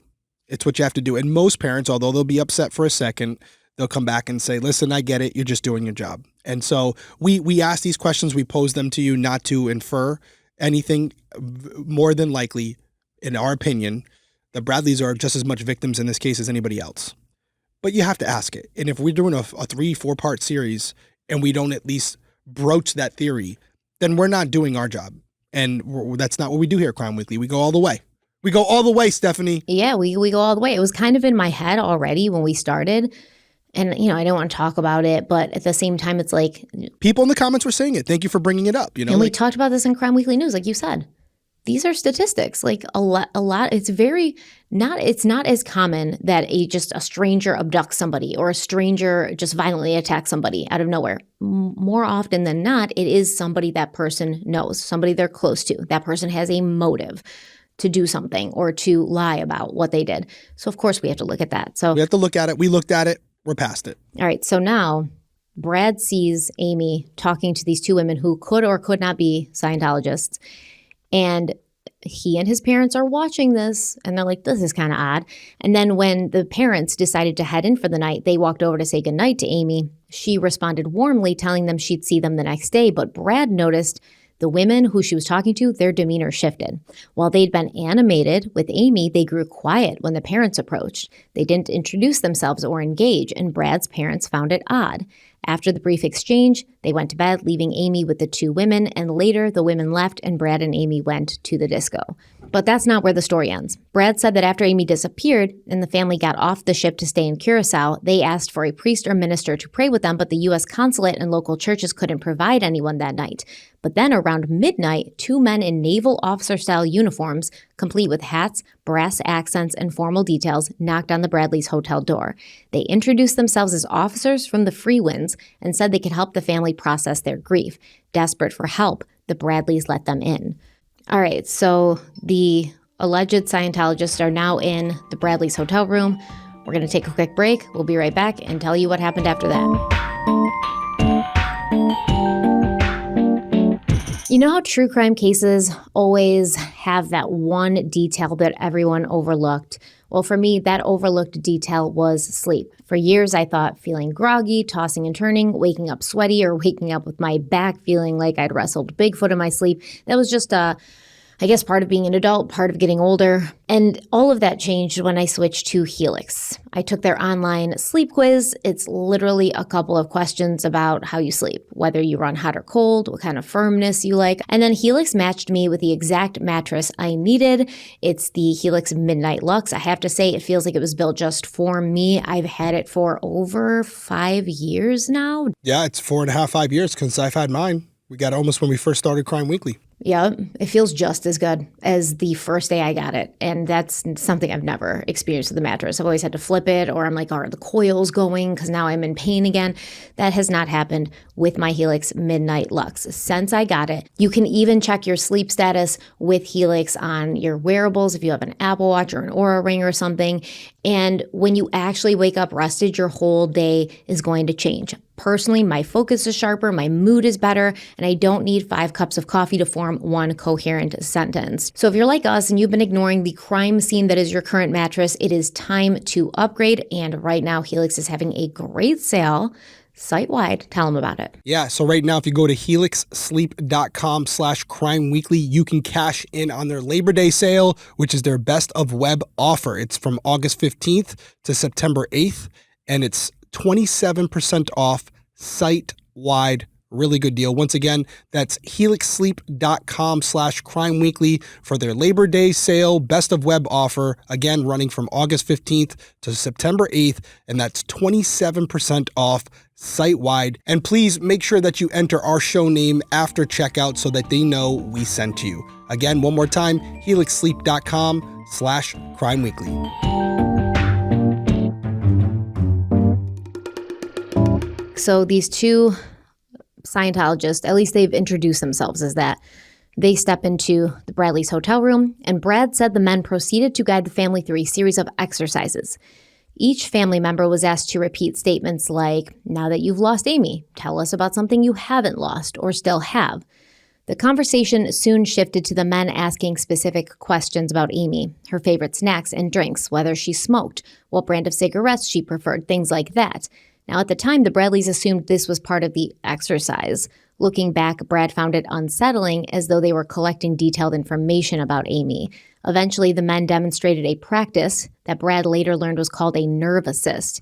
Each family member was asked to lie down on the bed while the men rubbed their backs.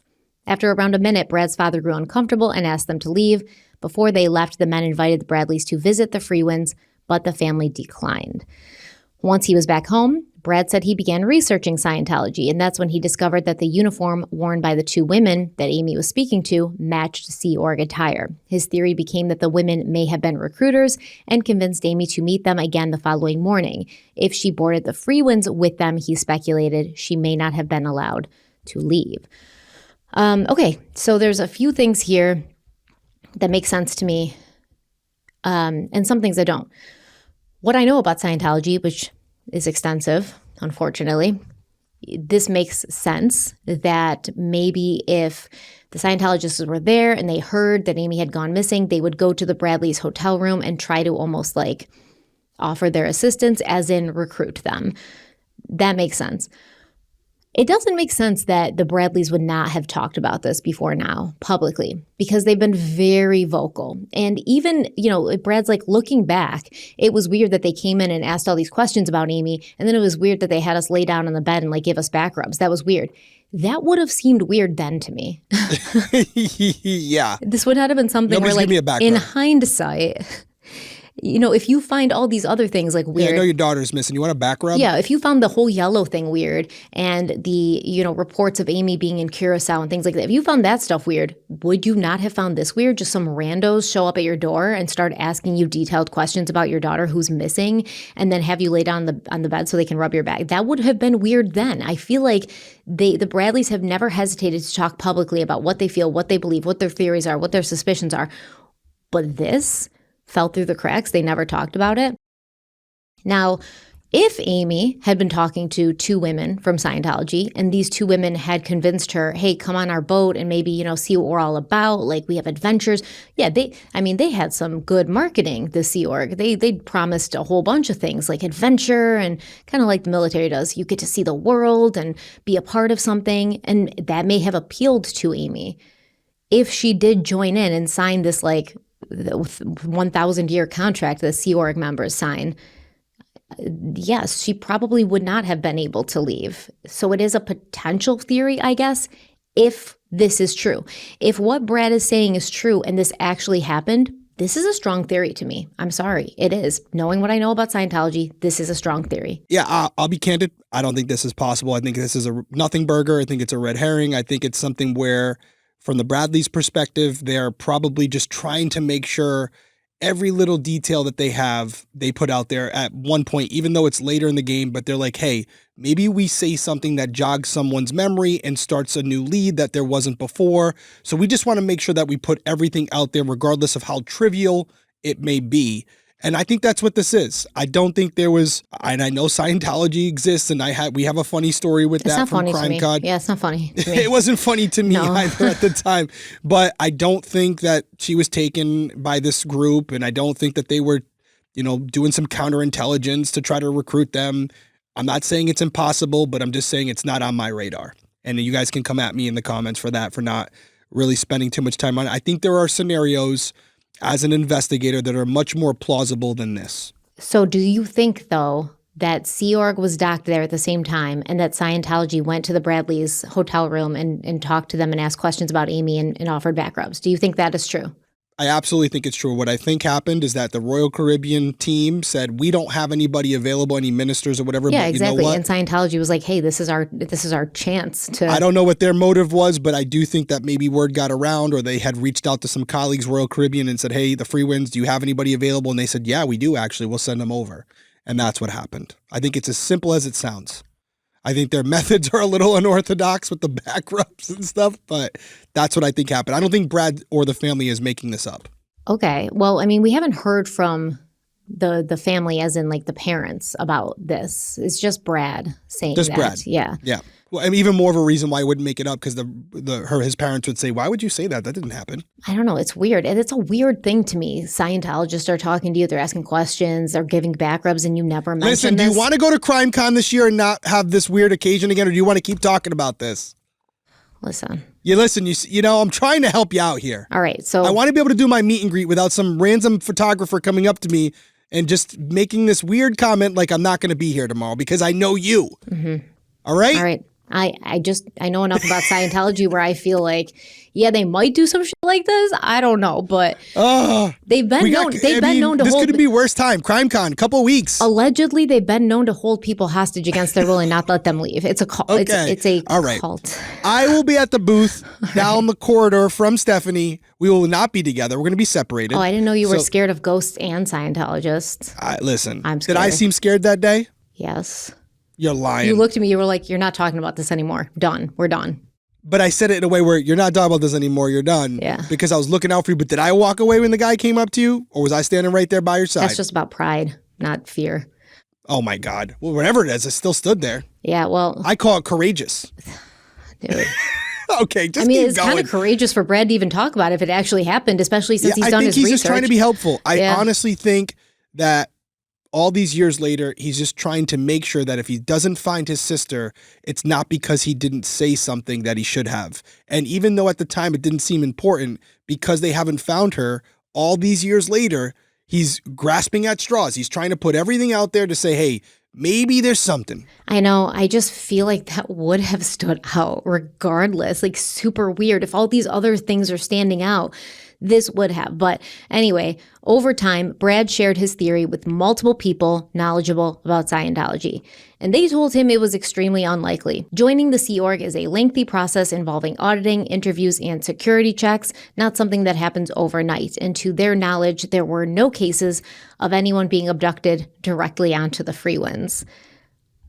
That's not actually true. There are some people who say that happened, but okay, I'm not going to talk about it. No, go for it. Might as well now. I mean, because once again, it's just hearsay, people talking, this happened, that happened. Who knows? I don't necessarily think that what happened. However, back to the argument I made earlier, you have to explore every scenario. If you're not, then you're not doing your job.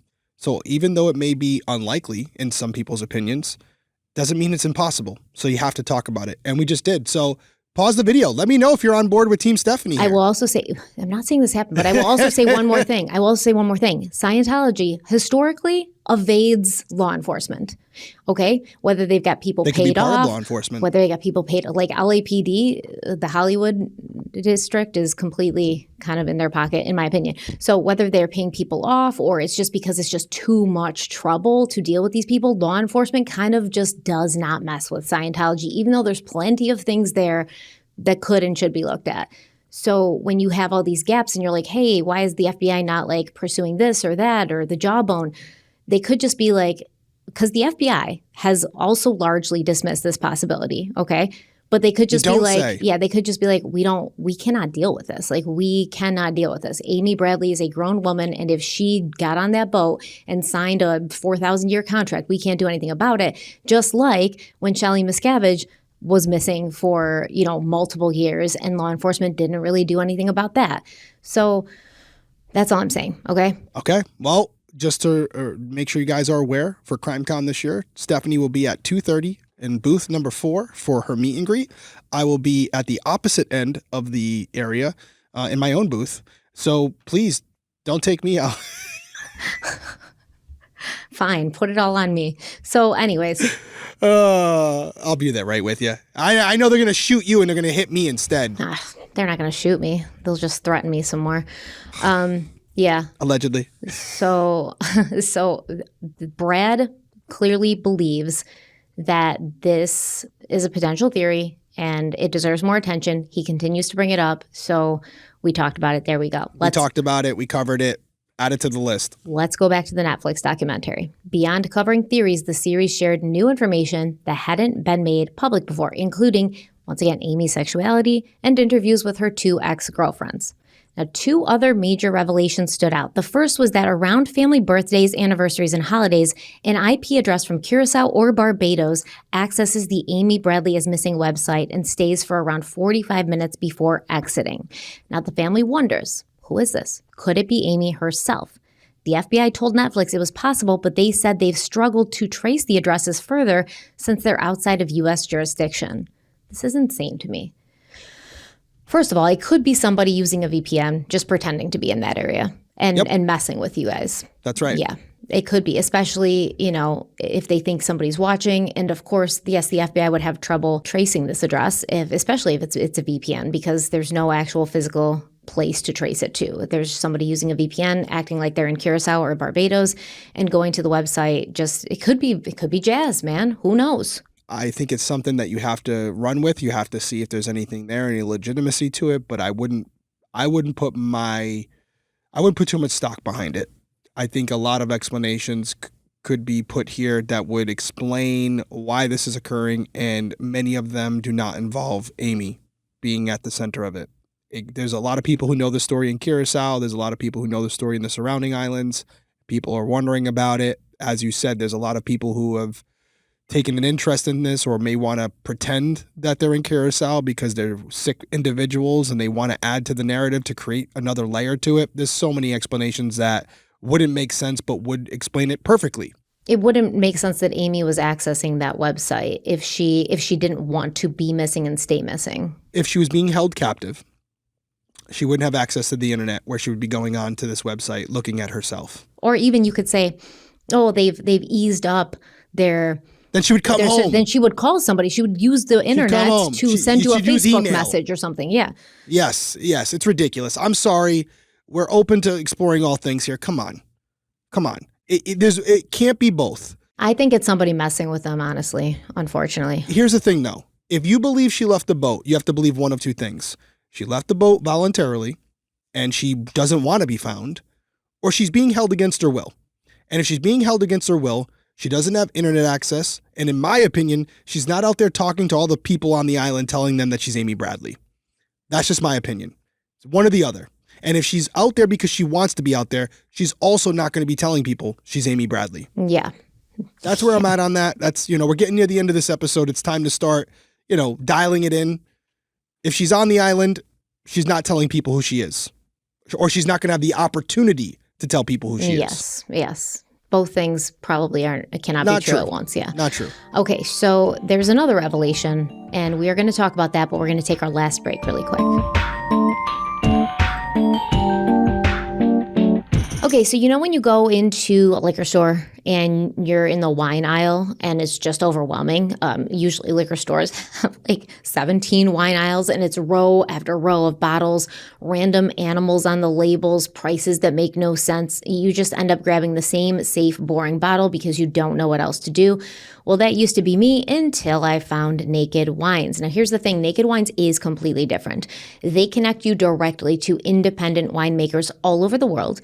These aren't big corporate brands. These are small, passionate winemakers who put everything into their craft and who you probably haven't heard of because they're not these huge companies who have the ability to spend a bunch of money on marketing and advertising and get themselves into all of these stores. But I have found that sometimes these small wineries have much better wines. We just haven't heard of them. It's like a kind of wine adventure, a wine safari. I'm discovering new wines. And because Naked Wines cuts out the middleman, you get incredible bottles at prices that are up to 60% lower than what you'd normally pay. I just opened a bottle from my last box this past weekend, and honestly, I had that moment where you take a sip and then immediately stop and think, wait, why is this so good? And the answer is simple. It's because you're drinking something made with care. It's not mass produced. Plus, Naked Wines has been around for over 15 years, and they support more than 90 independent winemakers. So every sip feels like you're backing someone's dream, because you kind of are. It's awesome. These wines are really, really good. I think that you guys should check Naked Wines out for yourself. I know that Derek's not as big of a wino as I am, but he can still appreciate a good glass of wine, I hope, right? Let them know. Yeah. Of course. Anything for you, Stephanie. Anything for you. And now is your time to join the Naked Wines community. Head to nakedwines.com/crimeweekly, click enter voucher, and put in our code CRIMEWEEKLY for both the code and password for 6 bottles of wine for just, ready for this, $39.99 with shipping included. That's $100 off your first 6 bottles at nakedwines.com/crimeweekly and use the code and password CRIMEWEEKLY. CRIMEWEEKLY's all one word for 6 bottles of wine for just $39.99. And no, we didn't try to make that rhyme. That's just how it goes. Go check it out. This episode is brought to you by IQ Bar, our exclusive snack sponsor. IQ Bar is the better-for-you plant protein-based snack made with brain-boosting nutrients to refuel, nourish, and keep you going without that dreaded sugar crash. Now, I have to tell you, I was skeptical at first. I've talked about this. I've tried a lot of so-called healthy bars, protein bars, and they either taste like cardboard or have the texture of cardboard, or they give me a sugar rush followed by a needed nap that I can never take.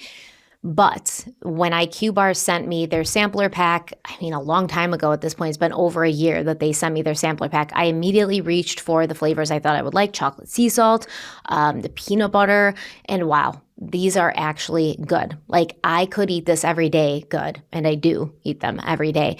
Beyond the flavor, I noticed that IQ Bars don't make me crash later, which is honestly priceless when you're trying to record a podcast, edit, research, and not feel like a zombie. And I also love that they're gluten-free, dairy-free, soy-free, GMO-free, and have no artificial sweeteners. Basically, it's the one snack I can grab without overthinking it. And they've got flavors for every mood: mint chocolate chip, peanut butter chip, lemon blueberry. My brother did the mint chocolate chip. He said it tastes like a Girl Scout cookie. It does. Trust me, you'll find one you love. And with over 20,000 5-star reviews, IQ Bar clearly has a fan club, and I can see why. Derek and I are both in that fan club. I feel good when I eat these. That's not something I can say for most snacks. So Derek, who also is an IQ Bar lover, is going to tell you how you can get a really good deal. Yeah, and don't tell them this, but even if they stop sponsoring this channel, I'm still going to be a customer. I have them on like auto ship. They auto ship to me every month. I'm hooked. They got us for life. Yeah, they got us. It's over. It's over. And right now, IQ Bar is offering our special podcast listeners and viewers, that's you guys, 20% off all IQ Bar products. Plus, you get free shipping with that as well. To get your 20% off, just text weekly to 64,000. That's weekly to 64,000, 64000. One more time, weekly to 64,000. Message and data rates may apply. See terms for details.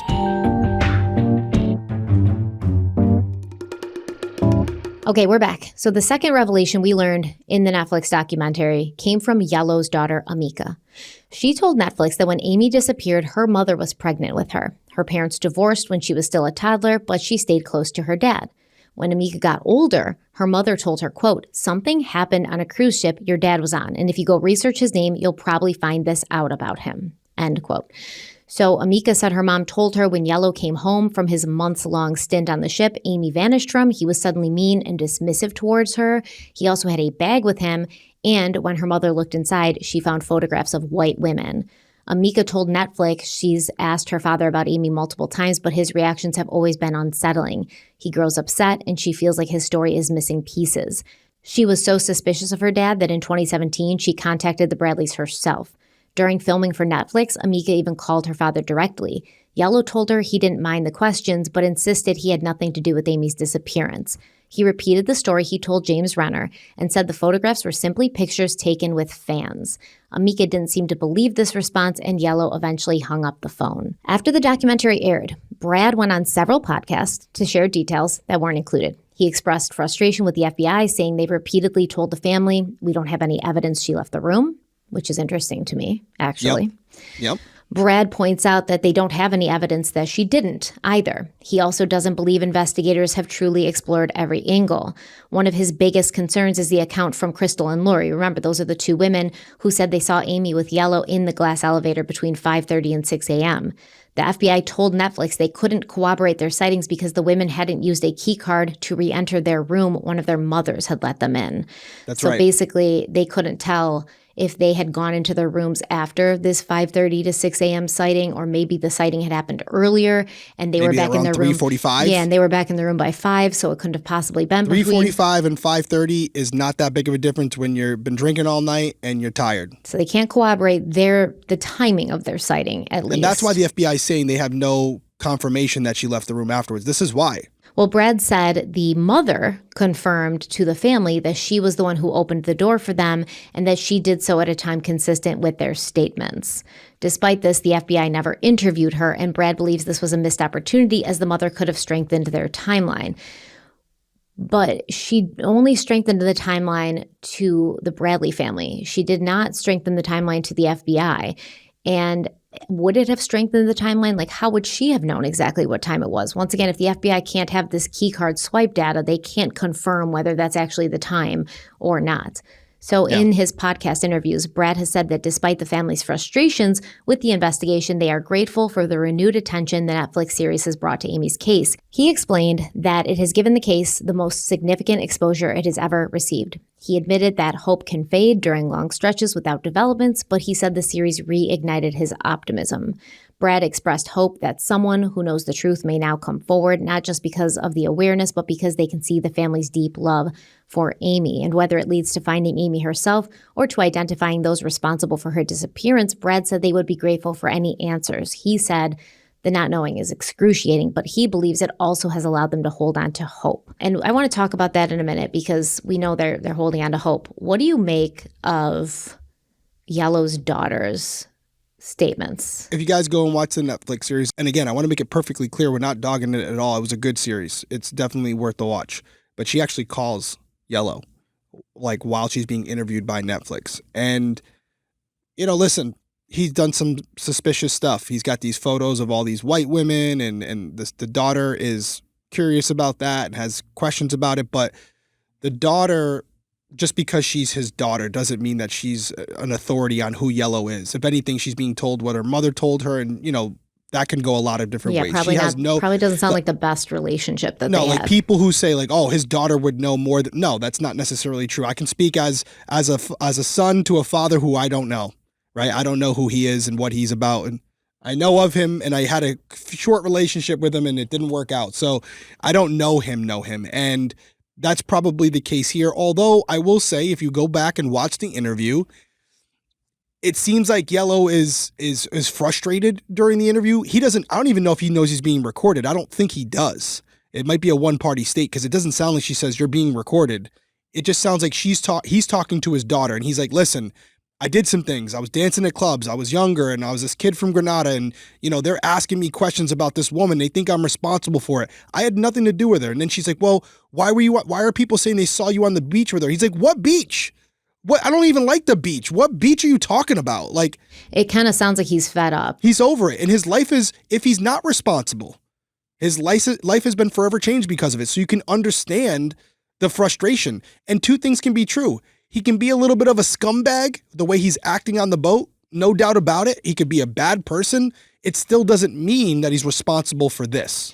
Yeah, and I don't know everything about Amika's life, how things happened, but she did say that her mother was pregnant with her when Amy went missing, and she was a toddler when her parents divorced. And she does say, I stayed close with my father after, but that could mean a variety of things. That doesn't mean she was living with him. They were pretty close. Yeah, but it doesn't mean she's living with him, seeing him every day, or as you said, really knowing who he is. They could be communicating through text and phone calls and things like that, trying to stay as close as you can in a long distance, not seeing each other every day situation.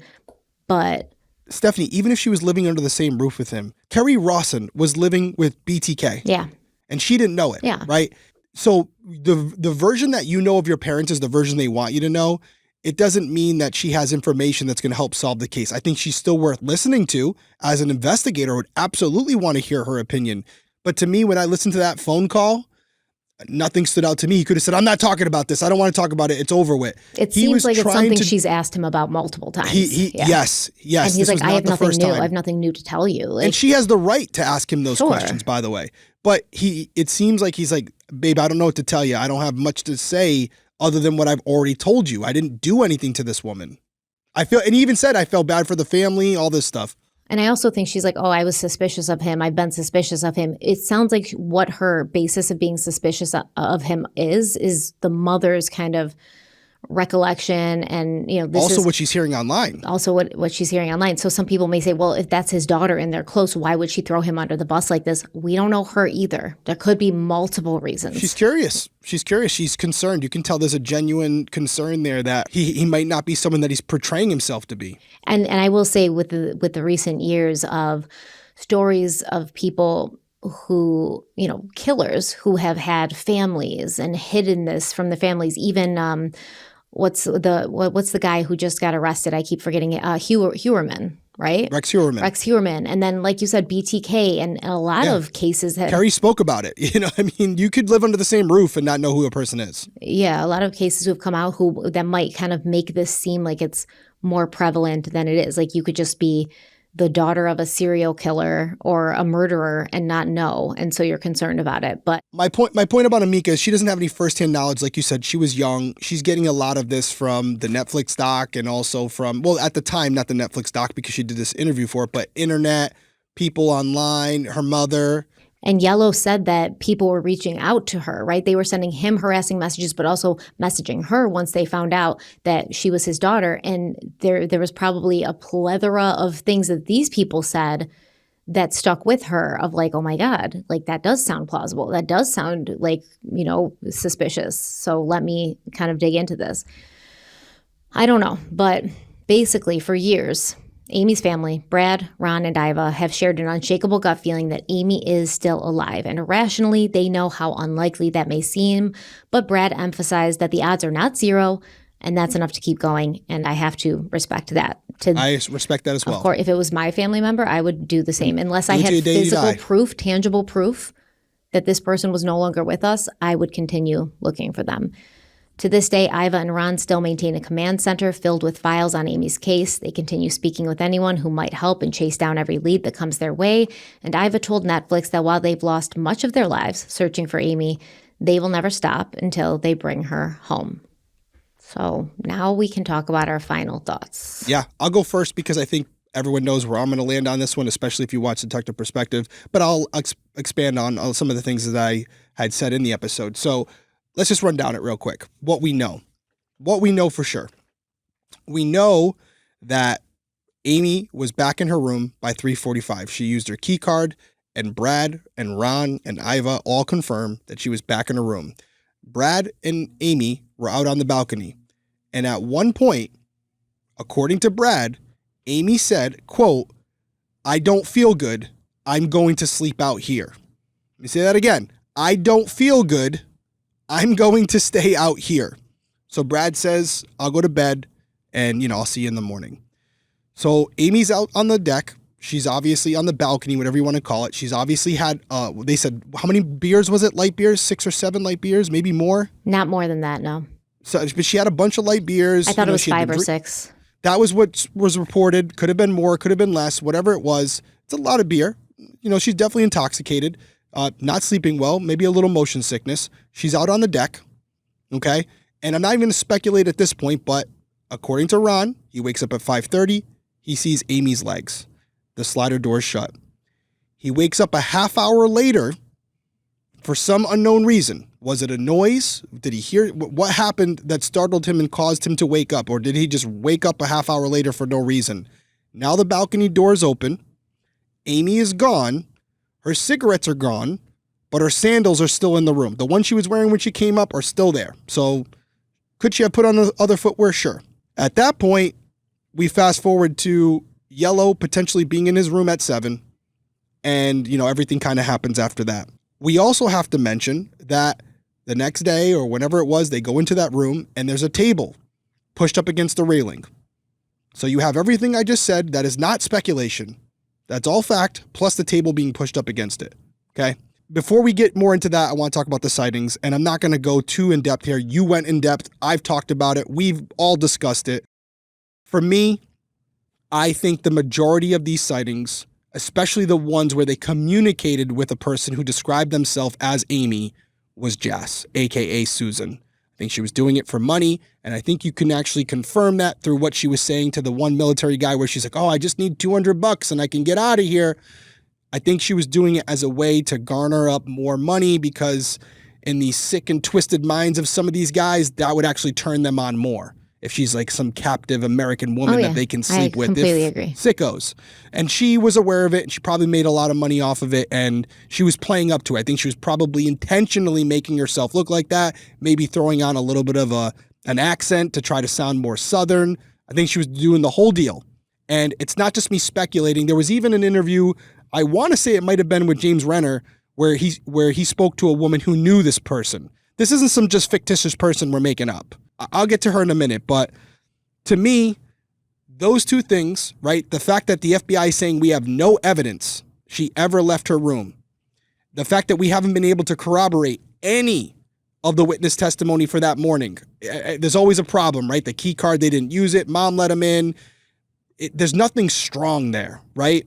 We have no evidence she left the room, but what we do have is evidence that if she left the room without her sandals. She left the room without telling anyone, and she supposedly went to meet up with someone who she didn't have any communication with other than maybe at the bar the night before. But instead of staying out with them, she decided to go back to the room, hang out with Brad, and then pretend like she was sleeping, and then wake up, and then go see this person, or just go walk around the ship. Possible just seems very convoluted to me. What I see here is exactly what it looks like.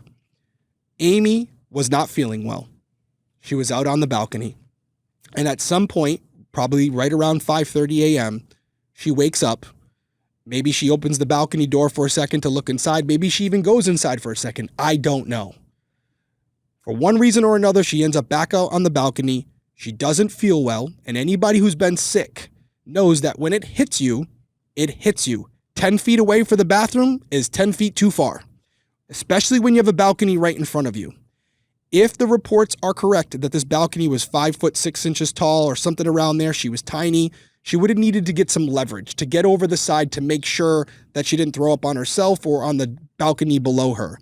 If you've been on a cruise ship, all of these railings are kind of like smooth and rounded. You can almost like run your hand over them. It would be very easy if you were not in the best condition because you had a couple drinks, your equilibrium's a little off, you already have motion sickness, where you lean over and you just go a little bit too far. And at that height, in that condition physically, having a couple drinks from that far of a distance, you probably wouldn't survive the fall anyways, but even if you did, you wouldn't be able to swim to shore. And more than likely, that's what happened to Amy. Now, I will say this, I'm not 100% certain that's what happened. It's more of a spectrum for me, and where I land with accidental at the top, I have foul play on the boat second. What do I mean by that? If she did leave her room in her bare feet, by the way, if she did leave her room and happened to meet up with someone, and I'm not even thinking it was a premeditated meetup, just walking around, getting some air, maybe a coffee like we talked about, Someone sees her alone. They have malicious intentions. It could have been Yellow. It could have been someone else. Something goes south and she's brought to a room. Something happens and she's either thrown overboard or put into a suitcase and brought off the boat and nobody ever finds her.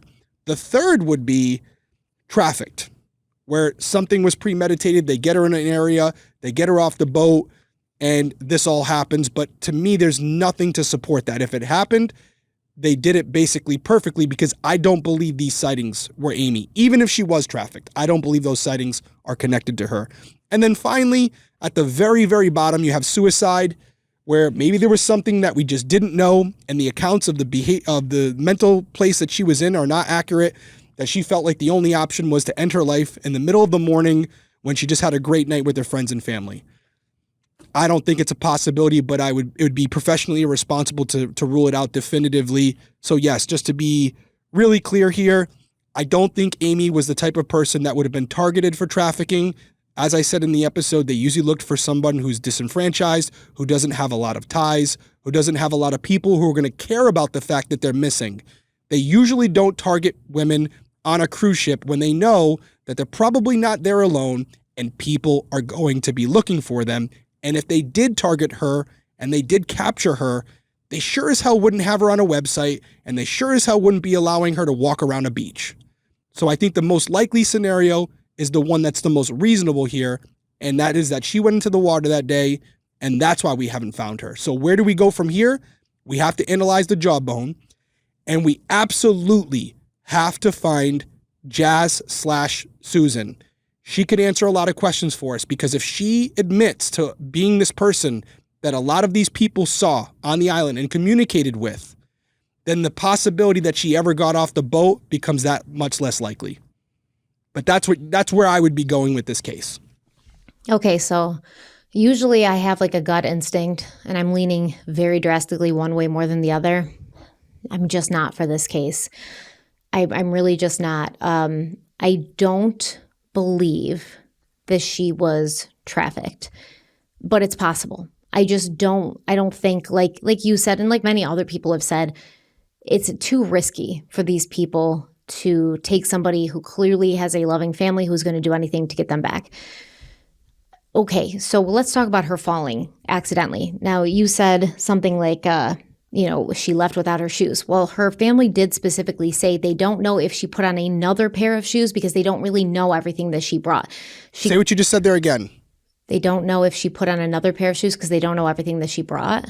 They didn't say she left. That's my point, right? It's all speculative. Like, we don't know if she could have left with those shoes. They didn't say, oh, you know what? She had a pair of Crocs that were in the room that were missing. They don't know. So it's possible that she did leave the room, put on a different pair of shoes. There's evidence that she changed after coming back from the club, because the shirt she was wearing at the club was found hanging over a chair in the cabin. So if she changed her shirt, it's possible that she could have changed her shoes and just put something more casual on. Possible. I can see that, yeah. So then I'm thinking, all right, if she accidentally fell off the balcony, wouldn't somebody have heard her like yelling, But then I'm like, well, if she was conscious, right? Because we do know that water from heights of above 20 feet can almost feel like hitting concrete because of the surface tension, body velocity.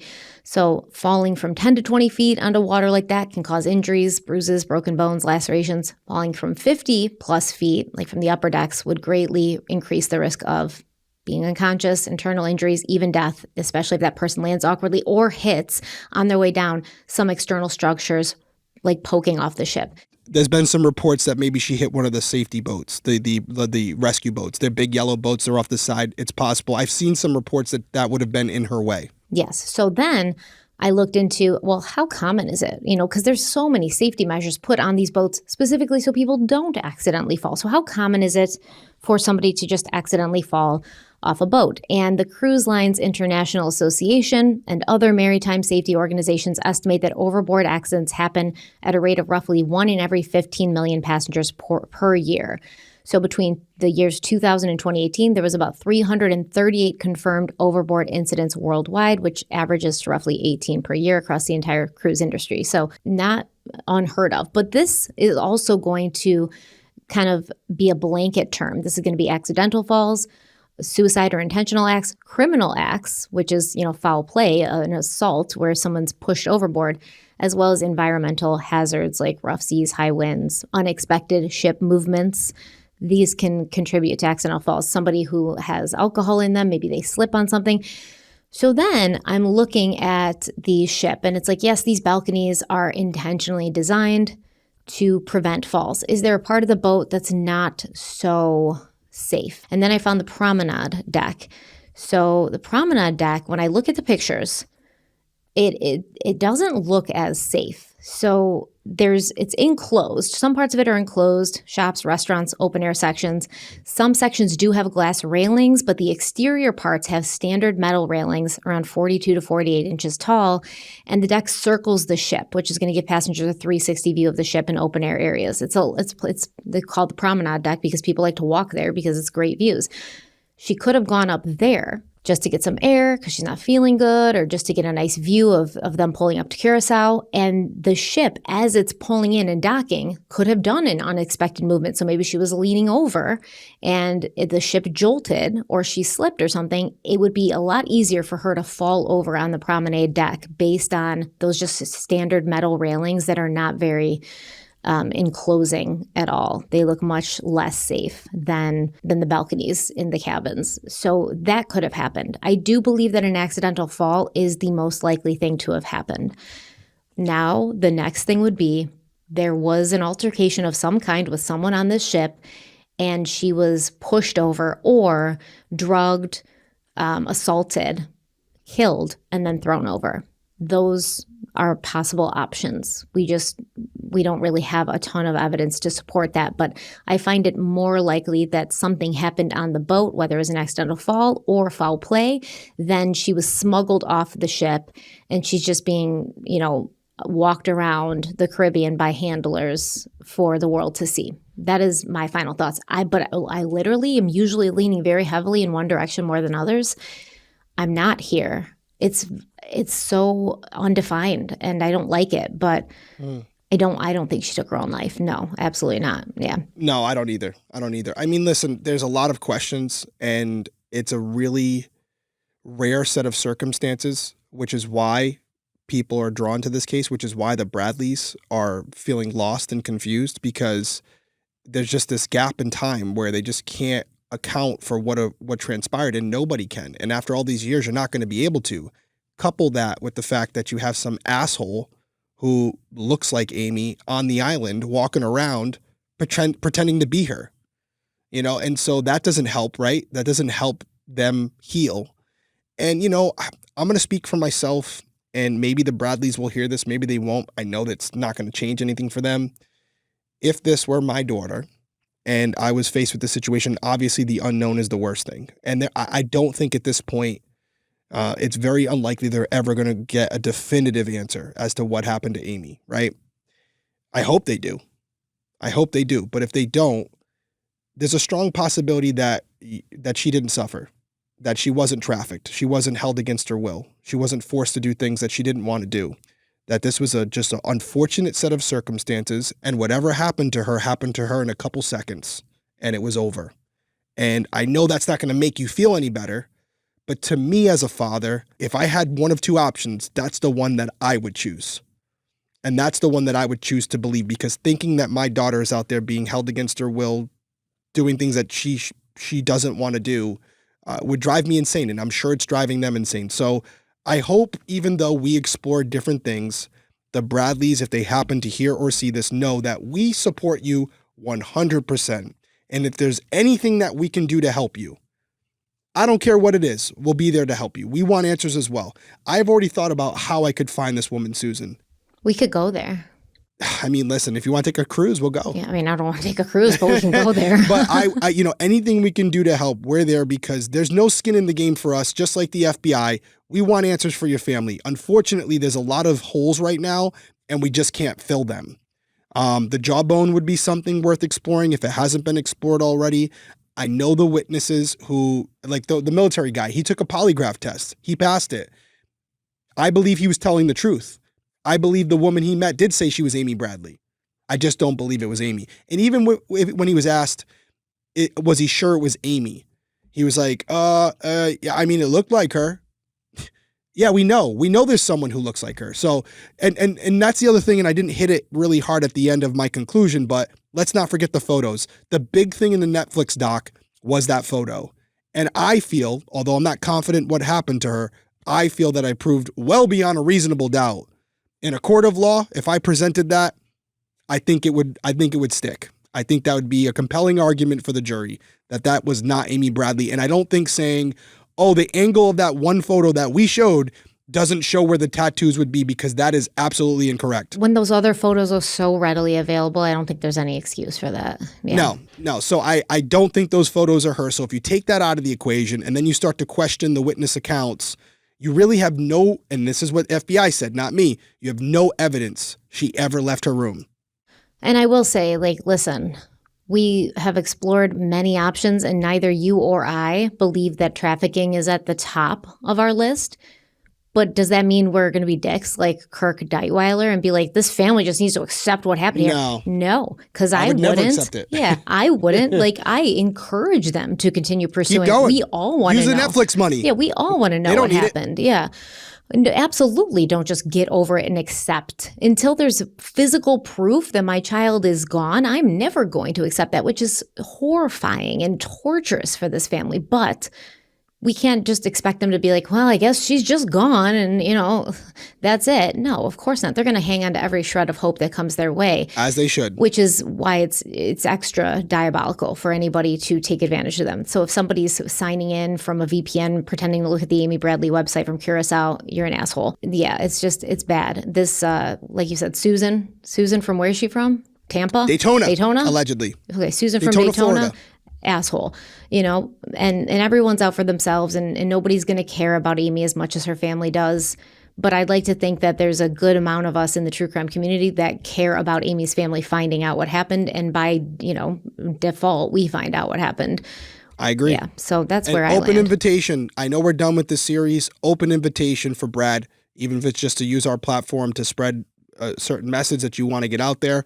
Because we talk so much about this, we owe that to you and your family. And even if we're on to another series and you reach out, we'll make it happen. Yeah. We'll make it happen. We'll do a whole Crime Weekly news or Crime Weekly on it, and we can have the floor and we can ask some difficult questions. We can push each other and see what we come up with. But even if that's not the case, because like I said, he's done a lot of interviews, we fully respect that. I hope they respect where we're coming from and know that we want her to be found. We all want the same thing. So yes, absolutely. And we want to hear your guys' thoughts. Yes. We've gone over the potential theories. What do you think about them? Which one are you leaning more towards? Let us know in the comment section. Absolutely. Leave a comment, like, subscribe, turn notifications on, all that good stuff. We'll be back next week with a new series. Until then, everyone stay safe out there. We'll see you next week. Bye.